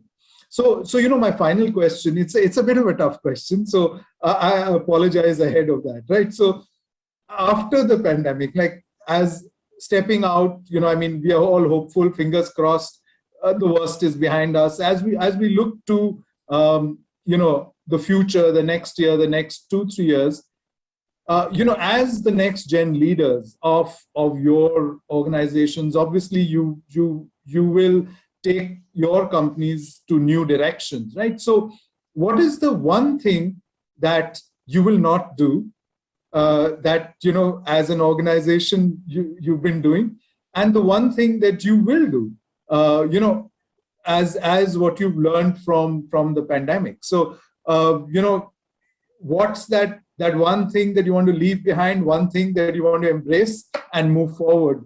I can see from Rochita's face, this is requires some thinking, right? So, whoever wants to go first, no pressure. Let's just think about this. What would be that one thing that you'd kind of take forward, and one thing you'd leave behind? One thing I can take forward is very easy. My leadership style is heavily influenced by my father. So going forward, I would like to imbibe a lot of things that he did practice, the way he conducted himself as a leader at work, motivating people. I think that's an easy answer for me, because he's the one who has inspired me to join the workforce and be a part of this organization that has given me so much in my life. One thing that I can't think of anything that he did wrong, but I think that personally, what I would do, like, it's not about something that the organization has been doing wrong, but like something that in my personal experience, I have to work on that I wouldn't do going forward is that I've had a lot of difficulty in, so I don't do very well with resistance. So if I put forward an idea and it is met with a lot of resistance, eventually I give in and I'm like, okay, fine, let's have it your way, which is not the right thing to do. I think the one thing that I would not do is I think I would try to work more on why on convincing the other the other people, because most of the executives in my management are all senior executives and they have been working for the organization for like over a decade, and I only joined in 2018. So I think going forward, I think to have a little bit more conviction and strength in standing my ground and getting my work done my way. If I really believe, if I'm really confident, and that is the way forward. I think that's the only thing, only change I would do. That's me. I don't think the organization has been doing anything wrong. I like that. So daddy does nothing wrong, right? So that's. I'm not. Yeah. It's coming. I don't want to get any criticism for like flack for like saying something controversial. So Ankit, now over to you. See, we treat organizations as evolving beings, honestly, and hence taking things up and leaving things behind is extremely tough as a question. If I were to put words to it, definitely I'd want to add more agility to the organization. As we go along, we've discovered agility to what we've been doing. We see there's a positive slope that's there. The other thing that we would want to leave comes from the vision statement that we've had is dependence on the promoters needs to go down, definitely. We believe ourselves as platforms for professionals to come and shine. And we thoroughly want the organization to be a basis that I treat myself as a thorough professional, and that's what we expect from our fellow colleagues as well. So that, the organization can be made sustainable in nature. That's one of the core things that we are moving towards this vision. And that's something that I'd want lesser reluctance and lesser, dependence on a singular person rather than the organization at large and the skill sets that the organization has. That's the core essentially from where we come from. No, perfect. Ankit, the whole thing is from the pandemic, I think and you've spoken about this at length, really about the agility of the organization and how and that's something that, if it's a new muscle that you develop, that's something that you really want to strengthen and take forward, because that's a skill that will definitely, everybody talks about it. Agility and adaptability is really the biggest thing that you can take forward from an organization perspective going forward. So Arpan, any perspective from you on this? I'll keep it simple. The thing that I will not ignore, or I kind of did not give enough importance to the digital economy and the impact that has on our business. So I will not like to repeat that mistake going forward. And what I will carry on is what works is innovation, doing things differently, getting great products in the market. Ultimately, we are a product-based company. If the product is good, we are going to grow. So that is what we are going to keep on doing. That is the culture of the company. That is what has helped us stand apart and grow to this scale. So that's what I'm going to keep on doing. Great. And I'm sure all of you are going to, in the next few years, we are going to see you like Rochita. Hopefully your son, daughter will be saying, my mother is a dynamic leader and, I want to do what she's been doing, right? So all the best to all three of you. I mean, it's a great conversation. Thoroughly enjoyed this. There are some questions coming in. Anup, are there any questions that you have right now? Yeah, I think there were a number of questions, Shorajit. Yeah, okay. So I'll just read out some of the questions that have just come in. The first one is, how has consumer demand been hit in FMCG sector? Which categories have boomed and suffered? So we really talked about that. I don't think we should kind of repeat that. So Rochita, there's a question specifically for you. What changes have you seen between pre-festive buying patterns between last year and this year?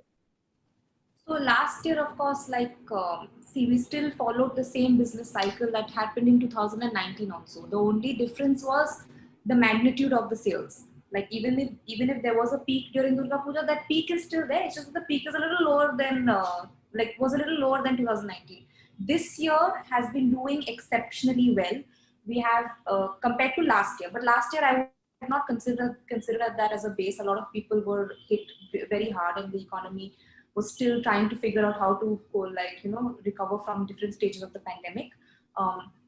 This year, I feel like this year is giving competition to 2019's performance, which was already, for us, it was already breaking records, our previous records, especially our flagship store, which is known for their sales performance and which has really made the brand. That store is already outperforming its previous records in 2019. So compared to 2019, 2021 is doing as well as 2019. So I wouldn't even compare it to 2020. So I think doing well. Yeah. That's interesting. Yeah, that's interesting. Because I was not expecting it to do as well as it did, but we did prepare for the best because our manufacturing units, the supply chain had to start operating at its full capacity. Otherwise, it would be very difficult for us to restart the supply chain if we continue to continue to not operate at full capacity. No, that's a really interesting question, especially when we're talking about regional and versus national. Arpan, I'd like your perspective also on this question. I mean, pre-festive buying last year versus this year, what is the change? Are you seeing any change there? So in my category, festive, especially biscuit, that festive season is actually not good for us because people stop eating the normal convenience food and then kind of concentrate on the better things in life, better food. So this is not applicable to me, I would say. Yeah. So Ankit, what's your perspective? It's good, honestly. When you compare it to 2019, it's just a bit delayed. Ideally, we saw festivals for brands like us in our categories in terms of numbers start, a couple of months before Durga Puja starts, at least 45 days. We see peaks happening now, but and honestly, it's almost the same numbers that we did in 2019. In some cases, better, but it's just delayed. It's a 30-day period instead of a 45 or a 60-day period. That's the larger angle that we see in terms of changes. Apart from that, it's all extremely good and extremely positive for us to see the amount of consumer turnouts as well as rotations in terms of stock. So that's lovely. We believe that the economy is getting back on track. So Yeah. that's a good part. We are quite optimistic about that. Okay, there's one last question we'll take before we close. Is do you all want to kind of change the label of being regional brands, right? To now, over what's your time frame that you say that we shouldn't be having any more of these kind of seminars where you say we're talking about regional brands and national brands, because all of you would be national brands by then. So what's your perspective?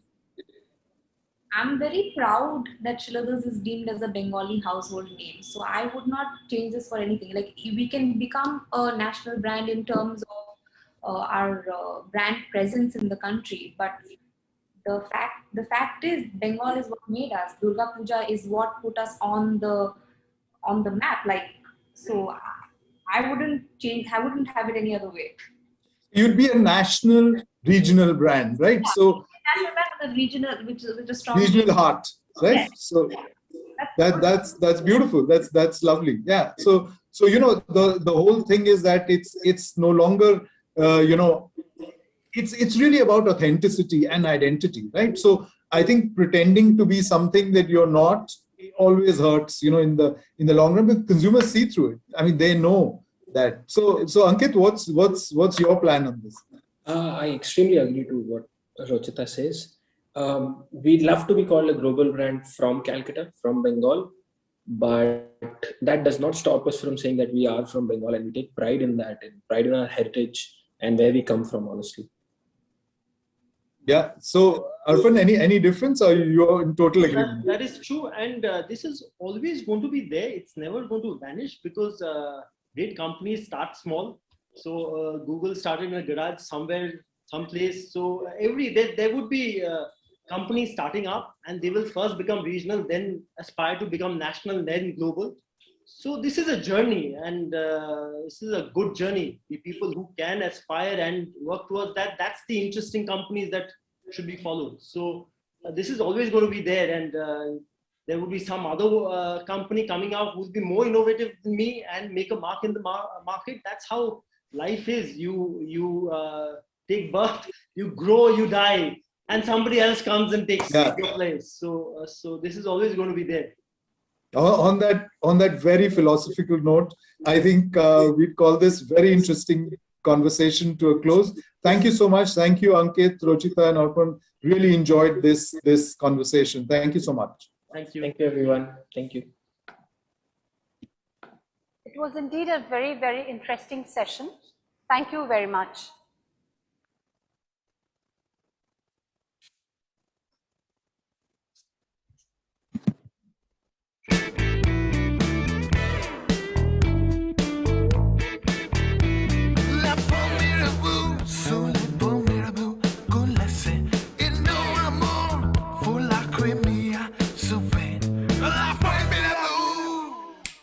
Macho hint fashion बड़े आराम से.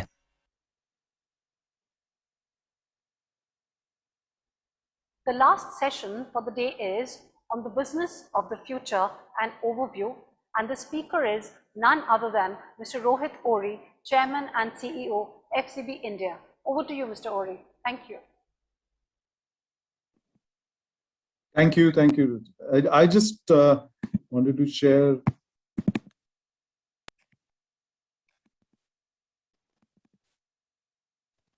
Can you see my screen?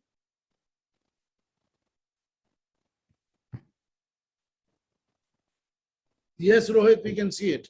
Okay, great, super. So this is in the context of our 2-day conversation.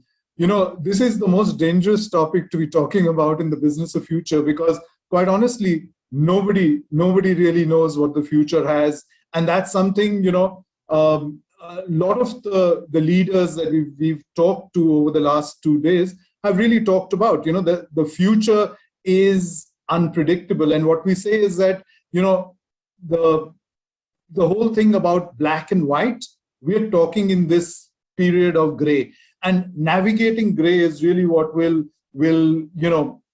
make organizations successful going forward. So the business of the future is a very dangerous business to really look at. So I won't dare talk about what the future will be like, because quite honestly, that's something that everybody says we really don't know what the future is going to be like. What are the new challenges that we're going to face? We never faced a challenge like the COVID pandemic. It was a black swan event, and it completely changed the way we live as human beings. So that talking about the future would be foolish. But really what I'm going to talk about is what the future will not be like, right? So, and what I'm trying to do in this session is really summarize some of the big points that, the leaders that we spoke with over the last two days really talked about. What are the big things that they feel that, are going to shape that as we go forward, right? So what is the future not going to be like is an easier place to be in an easier conversation. So the pandemic was not just a disruptive force, it was a transformative force as well. So that is something that we heard from every single person that we spoke about. This whole thing about the pandemic really forced, you just heard Arpan talk about it as well, right? So he said, this whole thing about the fact that digital transformation was forced onto the organization, right? So it was a disruptive force, but it transformed organizations as well. And in many ways, people say COVID-19 was the CTO for many organizations, making big, dramatic, technology and digital changes and transforming organizations, right? So, and businesses. So, taking off from the topic of this entire conclave, which was Brandemic. It was a Brandemic, but at the same time, it was I've taken the liberty of coining this. Behind this it was an opportunitic as well, right? So there was opportunity in this pandemic, right? And many of the organizations have actually recognized that, adapted to that, and we've heard a lot about that from many of the leaders that we spoke to over the last 2 days. So, the real silver lining was actually there. And quite honestly, it was something that was waiting to happen. And in many ways, we've seen an acceleration of digital transformation in this period. We've covered what would have taken 3 years of maybe 5 years to actually change. We've actually changed that in pretty much 1.5 years. So what we're saying is, here are the 5 things that will not be the same. So we're not definitely going to be the same business. And this is something all the leaders we've spoken to over this conclave have said. There's been an accelerated digital transformation. There's been reach. So new consumers, new markets are, now accessible and being accessed. Change in process, right? So end-to-end digital versus, part digital and part physical, but really, processes have changed, and in many cases, this has been thrust on companies, but really end-to-end digital. The other thing, and this was something that Damodar Mal spoke about at length, really about omni-channel is really the most important piece, which is, it's not physical or digital, it's physical and digital. And that's really where the future is, and that's how consumers have changed, and that's a change that will be seen as not reversible going forward. The other is really the supply chain of the future, which means that pretty much, you break the traditional supply chain to serve the omni-channel, right? Where the consumers can access goods and products and services whenever, wherever they are in, and whatever whenever they want. And I think Dana talked about it. When you look at healthcare and healthcare services, it really today is, whenever, wherever, because that's the new mantra, and that's what I think this pandemic has really truly changed. The other thing which I thought was really interesting, and this is something Deep Kalra spoke about when he was talking about, what were his big takeouts of the pandemic, was really about variabilization of fixed costs. And he said, going forward as an organization, they would all look at every fixed cost and say, is there a way to make this fixed cost variable so that, you have an organization that is future ready, that is ready for challenges of a pandemic or any other challenge that we see going forward. Because I think organizations now realize that, they can't assume what they've been doing and the future will pretty much be a linear path.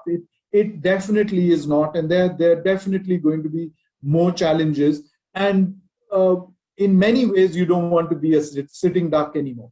Spends, and this is really about digital spends, and we've heard so much from all our panelists, really, that it's no longer a good to do, it is a must to do. So we are not just spending on digital because that's the form, and that's really what's happening. And Shashi Sinha spoke about this, about how digital has really accelerated in its reach as well as in its spends over the pandemic, and that's where we are seeing a big transformation in how marketing budgets and marketing strategies will be created going forward. So really not the same business. Every aspect of it, I think, has been transformed, from a digital perspective, and that is something that will stay. that is something that will now grow stronger, faster as we go forward.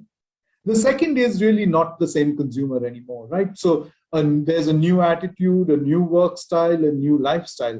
And we've heard so many of our panelists really talk about it. Dana spoke about it as well, saying that, consumers are really saying that they're thankful for the flexibility that they suddenly have in their work life.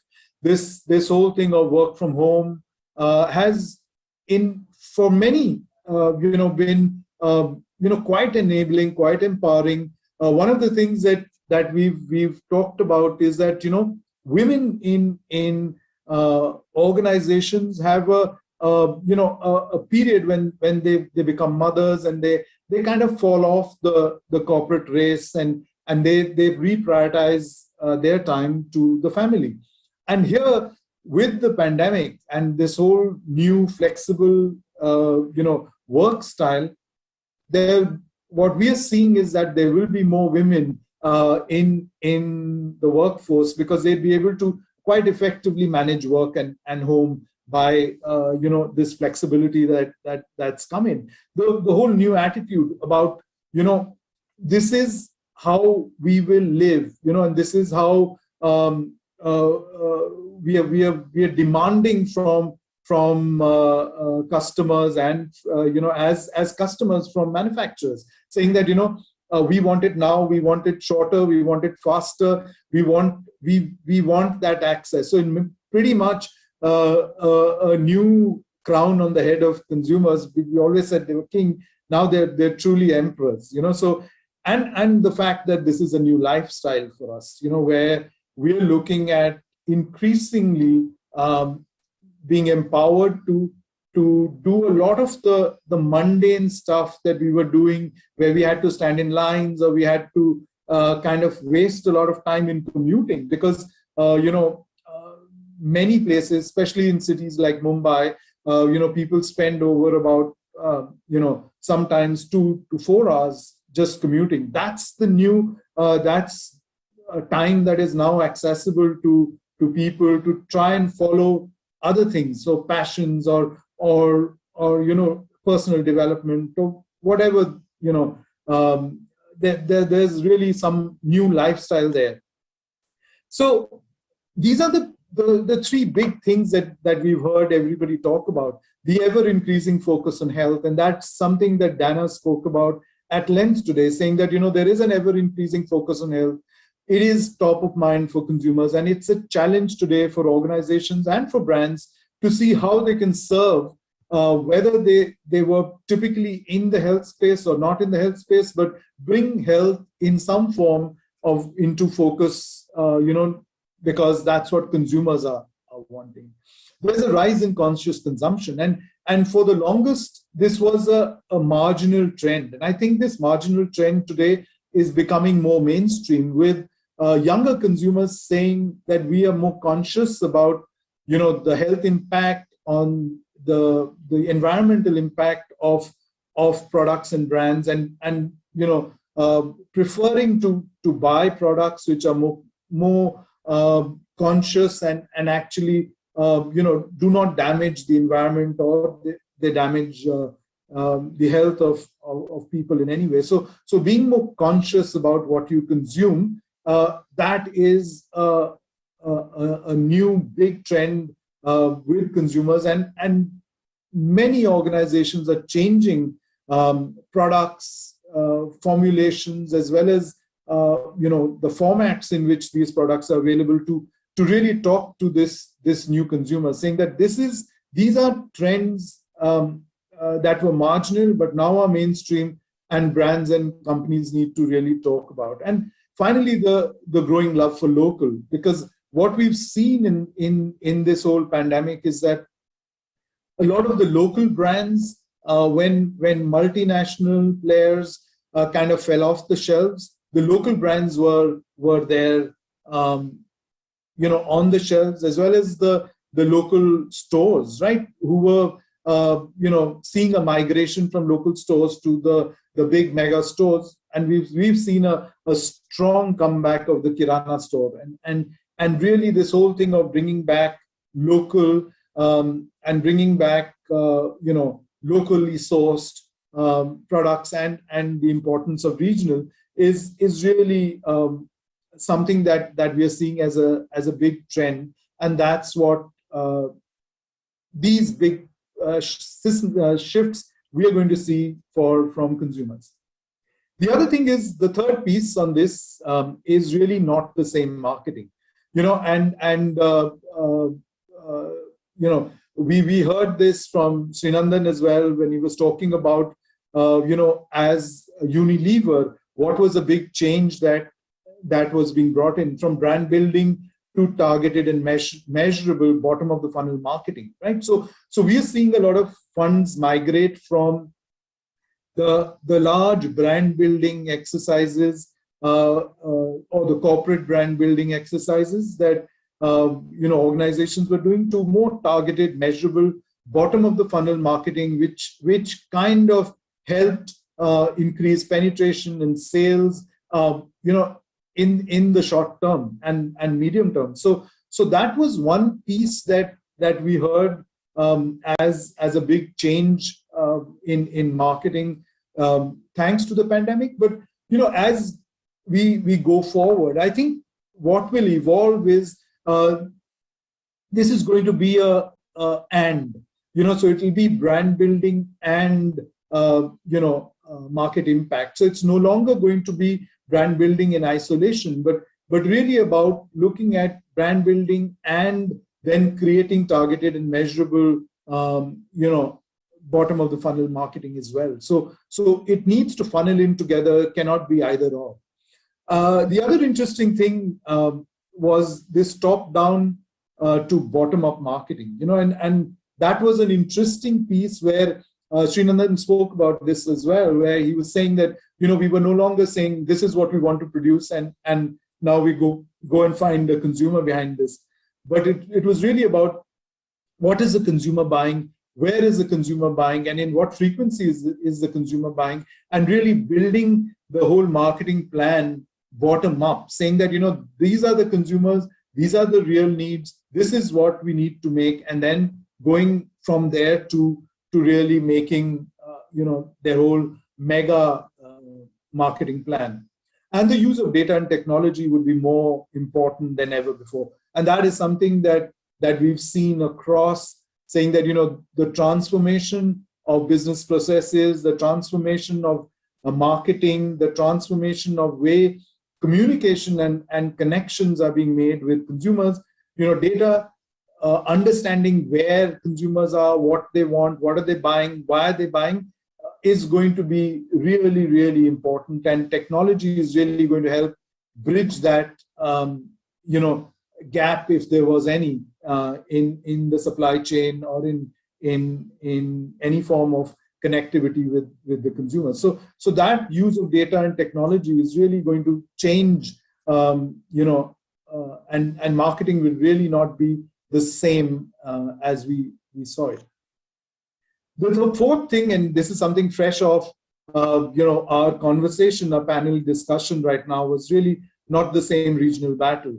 We really see accelerated business transformation. And I think we saw that in the case of Sri Leather. We saw that in the case of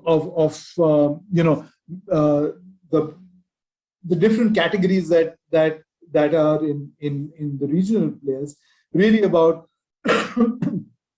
accelerating business transformation. And this whole multi-regional approach to growth. The question that I asked our three panelists just before this was really about, do they want to be a regional player or they want to be a national player, and really looking at it as a regional player who operates at a national level. And this national level would perhaps not be a multi, saying that it is just a pan-India kind of a thing, but really looking at multi-regional approach to growth versus a national approach to growth. And I think that's the new mantra. And Ankit spoke about this at length, really about that's the one thing that he sees going forward. This is what he would take forward is the heightened agility and adaptability that is a new muscle that regional brands have picked up, and that's the thing that they will really go forward with. And finally, Rochita talked about this, is really fortification of the fortress, right? So if you are a strong brand with strong roots in a region, you're not necessarily saying that, we want to become, pan-India, and we want to forget that this is where we came from. But the fortress is really about our roots, and really not forgetting that, but actually, reinforcing that and saying, this is our source of authenticity. This is why we are the company we are, and then expanding that and making that attractive for many different audiences in many different parts of India. Really is the new regional battle that we'll be looking at. And the fifth and final piece was really about not the same leadership style, and we've heard this across from every single person that we spoke about, was that it's really about empathetic with a human touch. And that is something that, employees would remember going forward, saying that, this is a company that stood by us. This is an organization that stood by us. This is a leader that stood by us, and in the time of crisis. So a friend in need, as they say, is a friend indeed. So truly about empathetic leadership with a human touch. This is a new, muscle or style that I think will be something that leaders will continue with going forward. So, and the other thing is not command and control, but trust and empowering. Dana spoke about this at length. Really was, that the new leadership style is no longer going to be about command and control, but it's really about being trusting and empowering of employees, where employees will actually rise to the occasion. And here I just like to say a piece from my personal experience. When I stood in a town hall telling employees in our advertising agency that we'd be working from home, and this was before the lockdown was actually announced. We said, we'd be all working from home. In my mind, I was thinking, we have a very young workforce. I don't think that anybody is going to be working. And quite honestly, I had very little faith that, this work from home is really going to deliver for us. And in my head, I was thinking that, we'd be back in office in a month's time at worst. And it's been now, 15 months.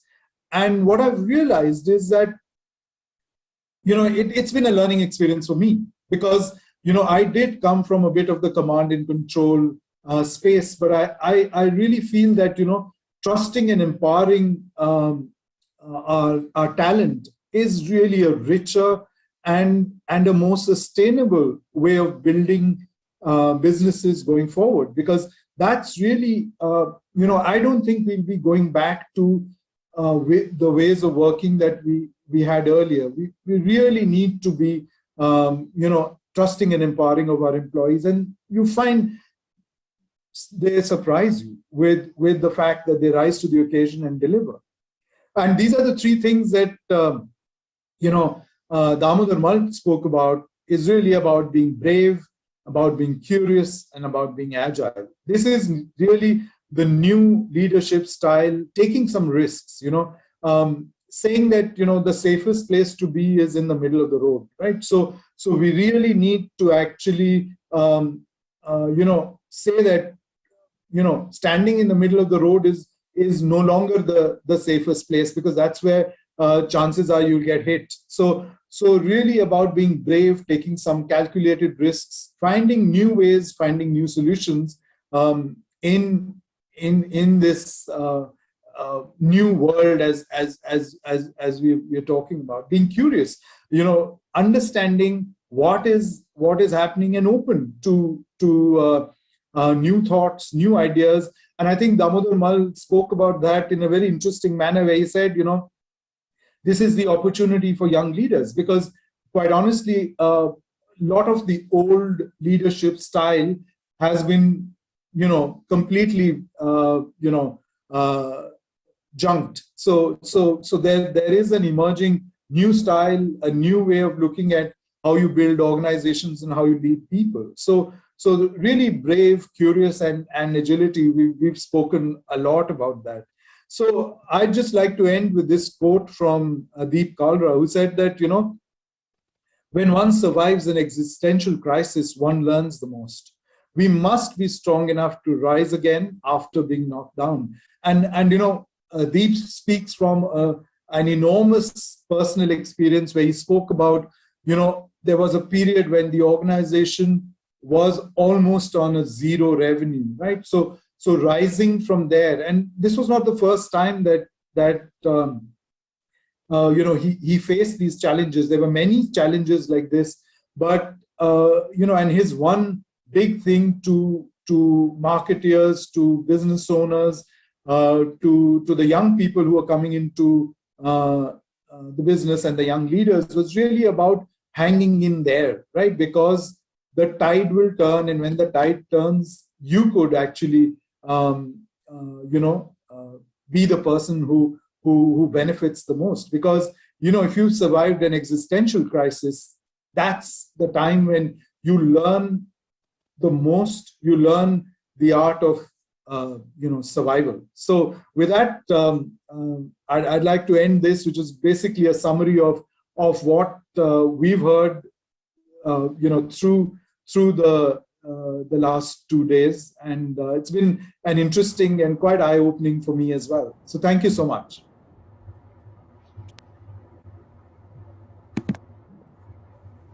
Thank you very much, Mr. Ori. May I now welcome Mr. Navarun Sen, President, Century Plyboards India Limited, and Co-Chairperson, Marketing and Brand Committee, the Bengal Chamber of Commerce and Industry, for the closing address. Over to you, Mr. Sen. Thank you. Thank you. And it's been a wonderful 2 days spread over the last 2 weekends, last weekend and this weekend. And we've had very, very interesting conversation and discussions. I like the way Mr. Alok Ori, Mr. Ori, Rohit Ori actually summed up the entire 2 days in his last piece. And what comes out very clearly is that this pandemic, we should not be viewing it as a disruption, but it's been a process of transformation and acceleration of a lot of new processes, new go-to-market, new strategies, and new way of addressing consumers and their consumer behavior. So this has been a period when we've seen a huge amount of transformation across all organizations and at every different function that we operate in. Obviously, in these discussions, what came out most strongly across everything was in terms of the the supply chain and the digital drive or the digital transformation the organizations have gone through. We also heard today in the initial part when we got a global perspective of the healthcare industry and the way it's been transforming from Dana. And the important thing was in terms of the interaction and the connectivity that is required between the company and its key customers and stakeholders. And in this case, it is the physicians, and how we transformed the interactions from a personal relationship to a digital platform, and how to keep it worthwhile and inviting these virtual dialogues and the virtual interaction.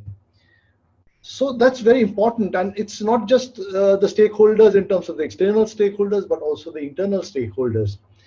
And of course, the rise or the confirmation or the solidification of processes like the telemedicine and the online pharmacies. So these are all trends that have become more and more permanent, and we're going to see them grow in strength over and over again. The second session was very, very interesting, family-owned businesses. And why not? Because family-owned businesses have almost 65% of today's Nifty 50 market cap. They're a huge driver of our economy. And below the Nifty 50, I would imagine it would be significantly higher, maybe in the 80s and 90s, 90% of the market cap. So the challenges remain the same. We've heard Rohit sum them up very nicely. And what was most interesting is the kind of opportunities that our family-owned businesses look at, how they perceive the business. Particularly, this interesting debate about regional versus national. And very strongly it came out that there are regional strategies that can be put to good use. They believe in it. They believe in the heritage. They believe in the geography that they come from.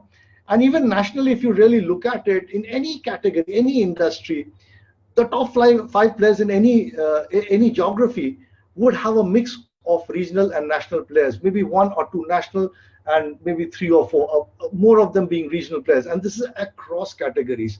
So I think it's very much, the thought is in the right place.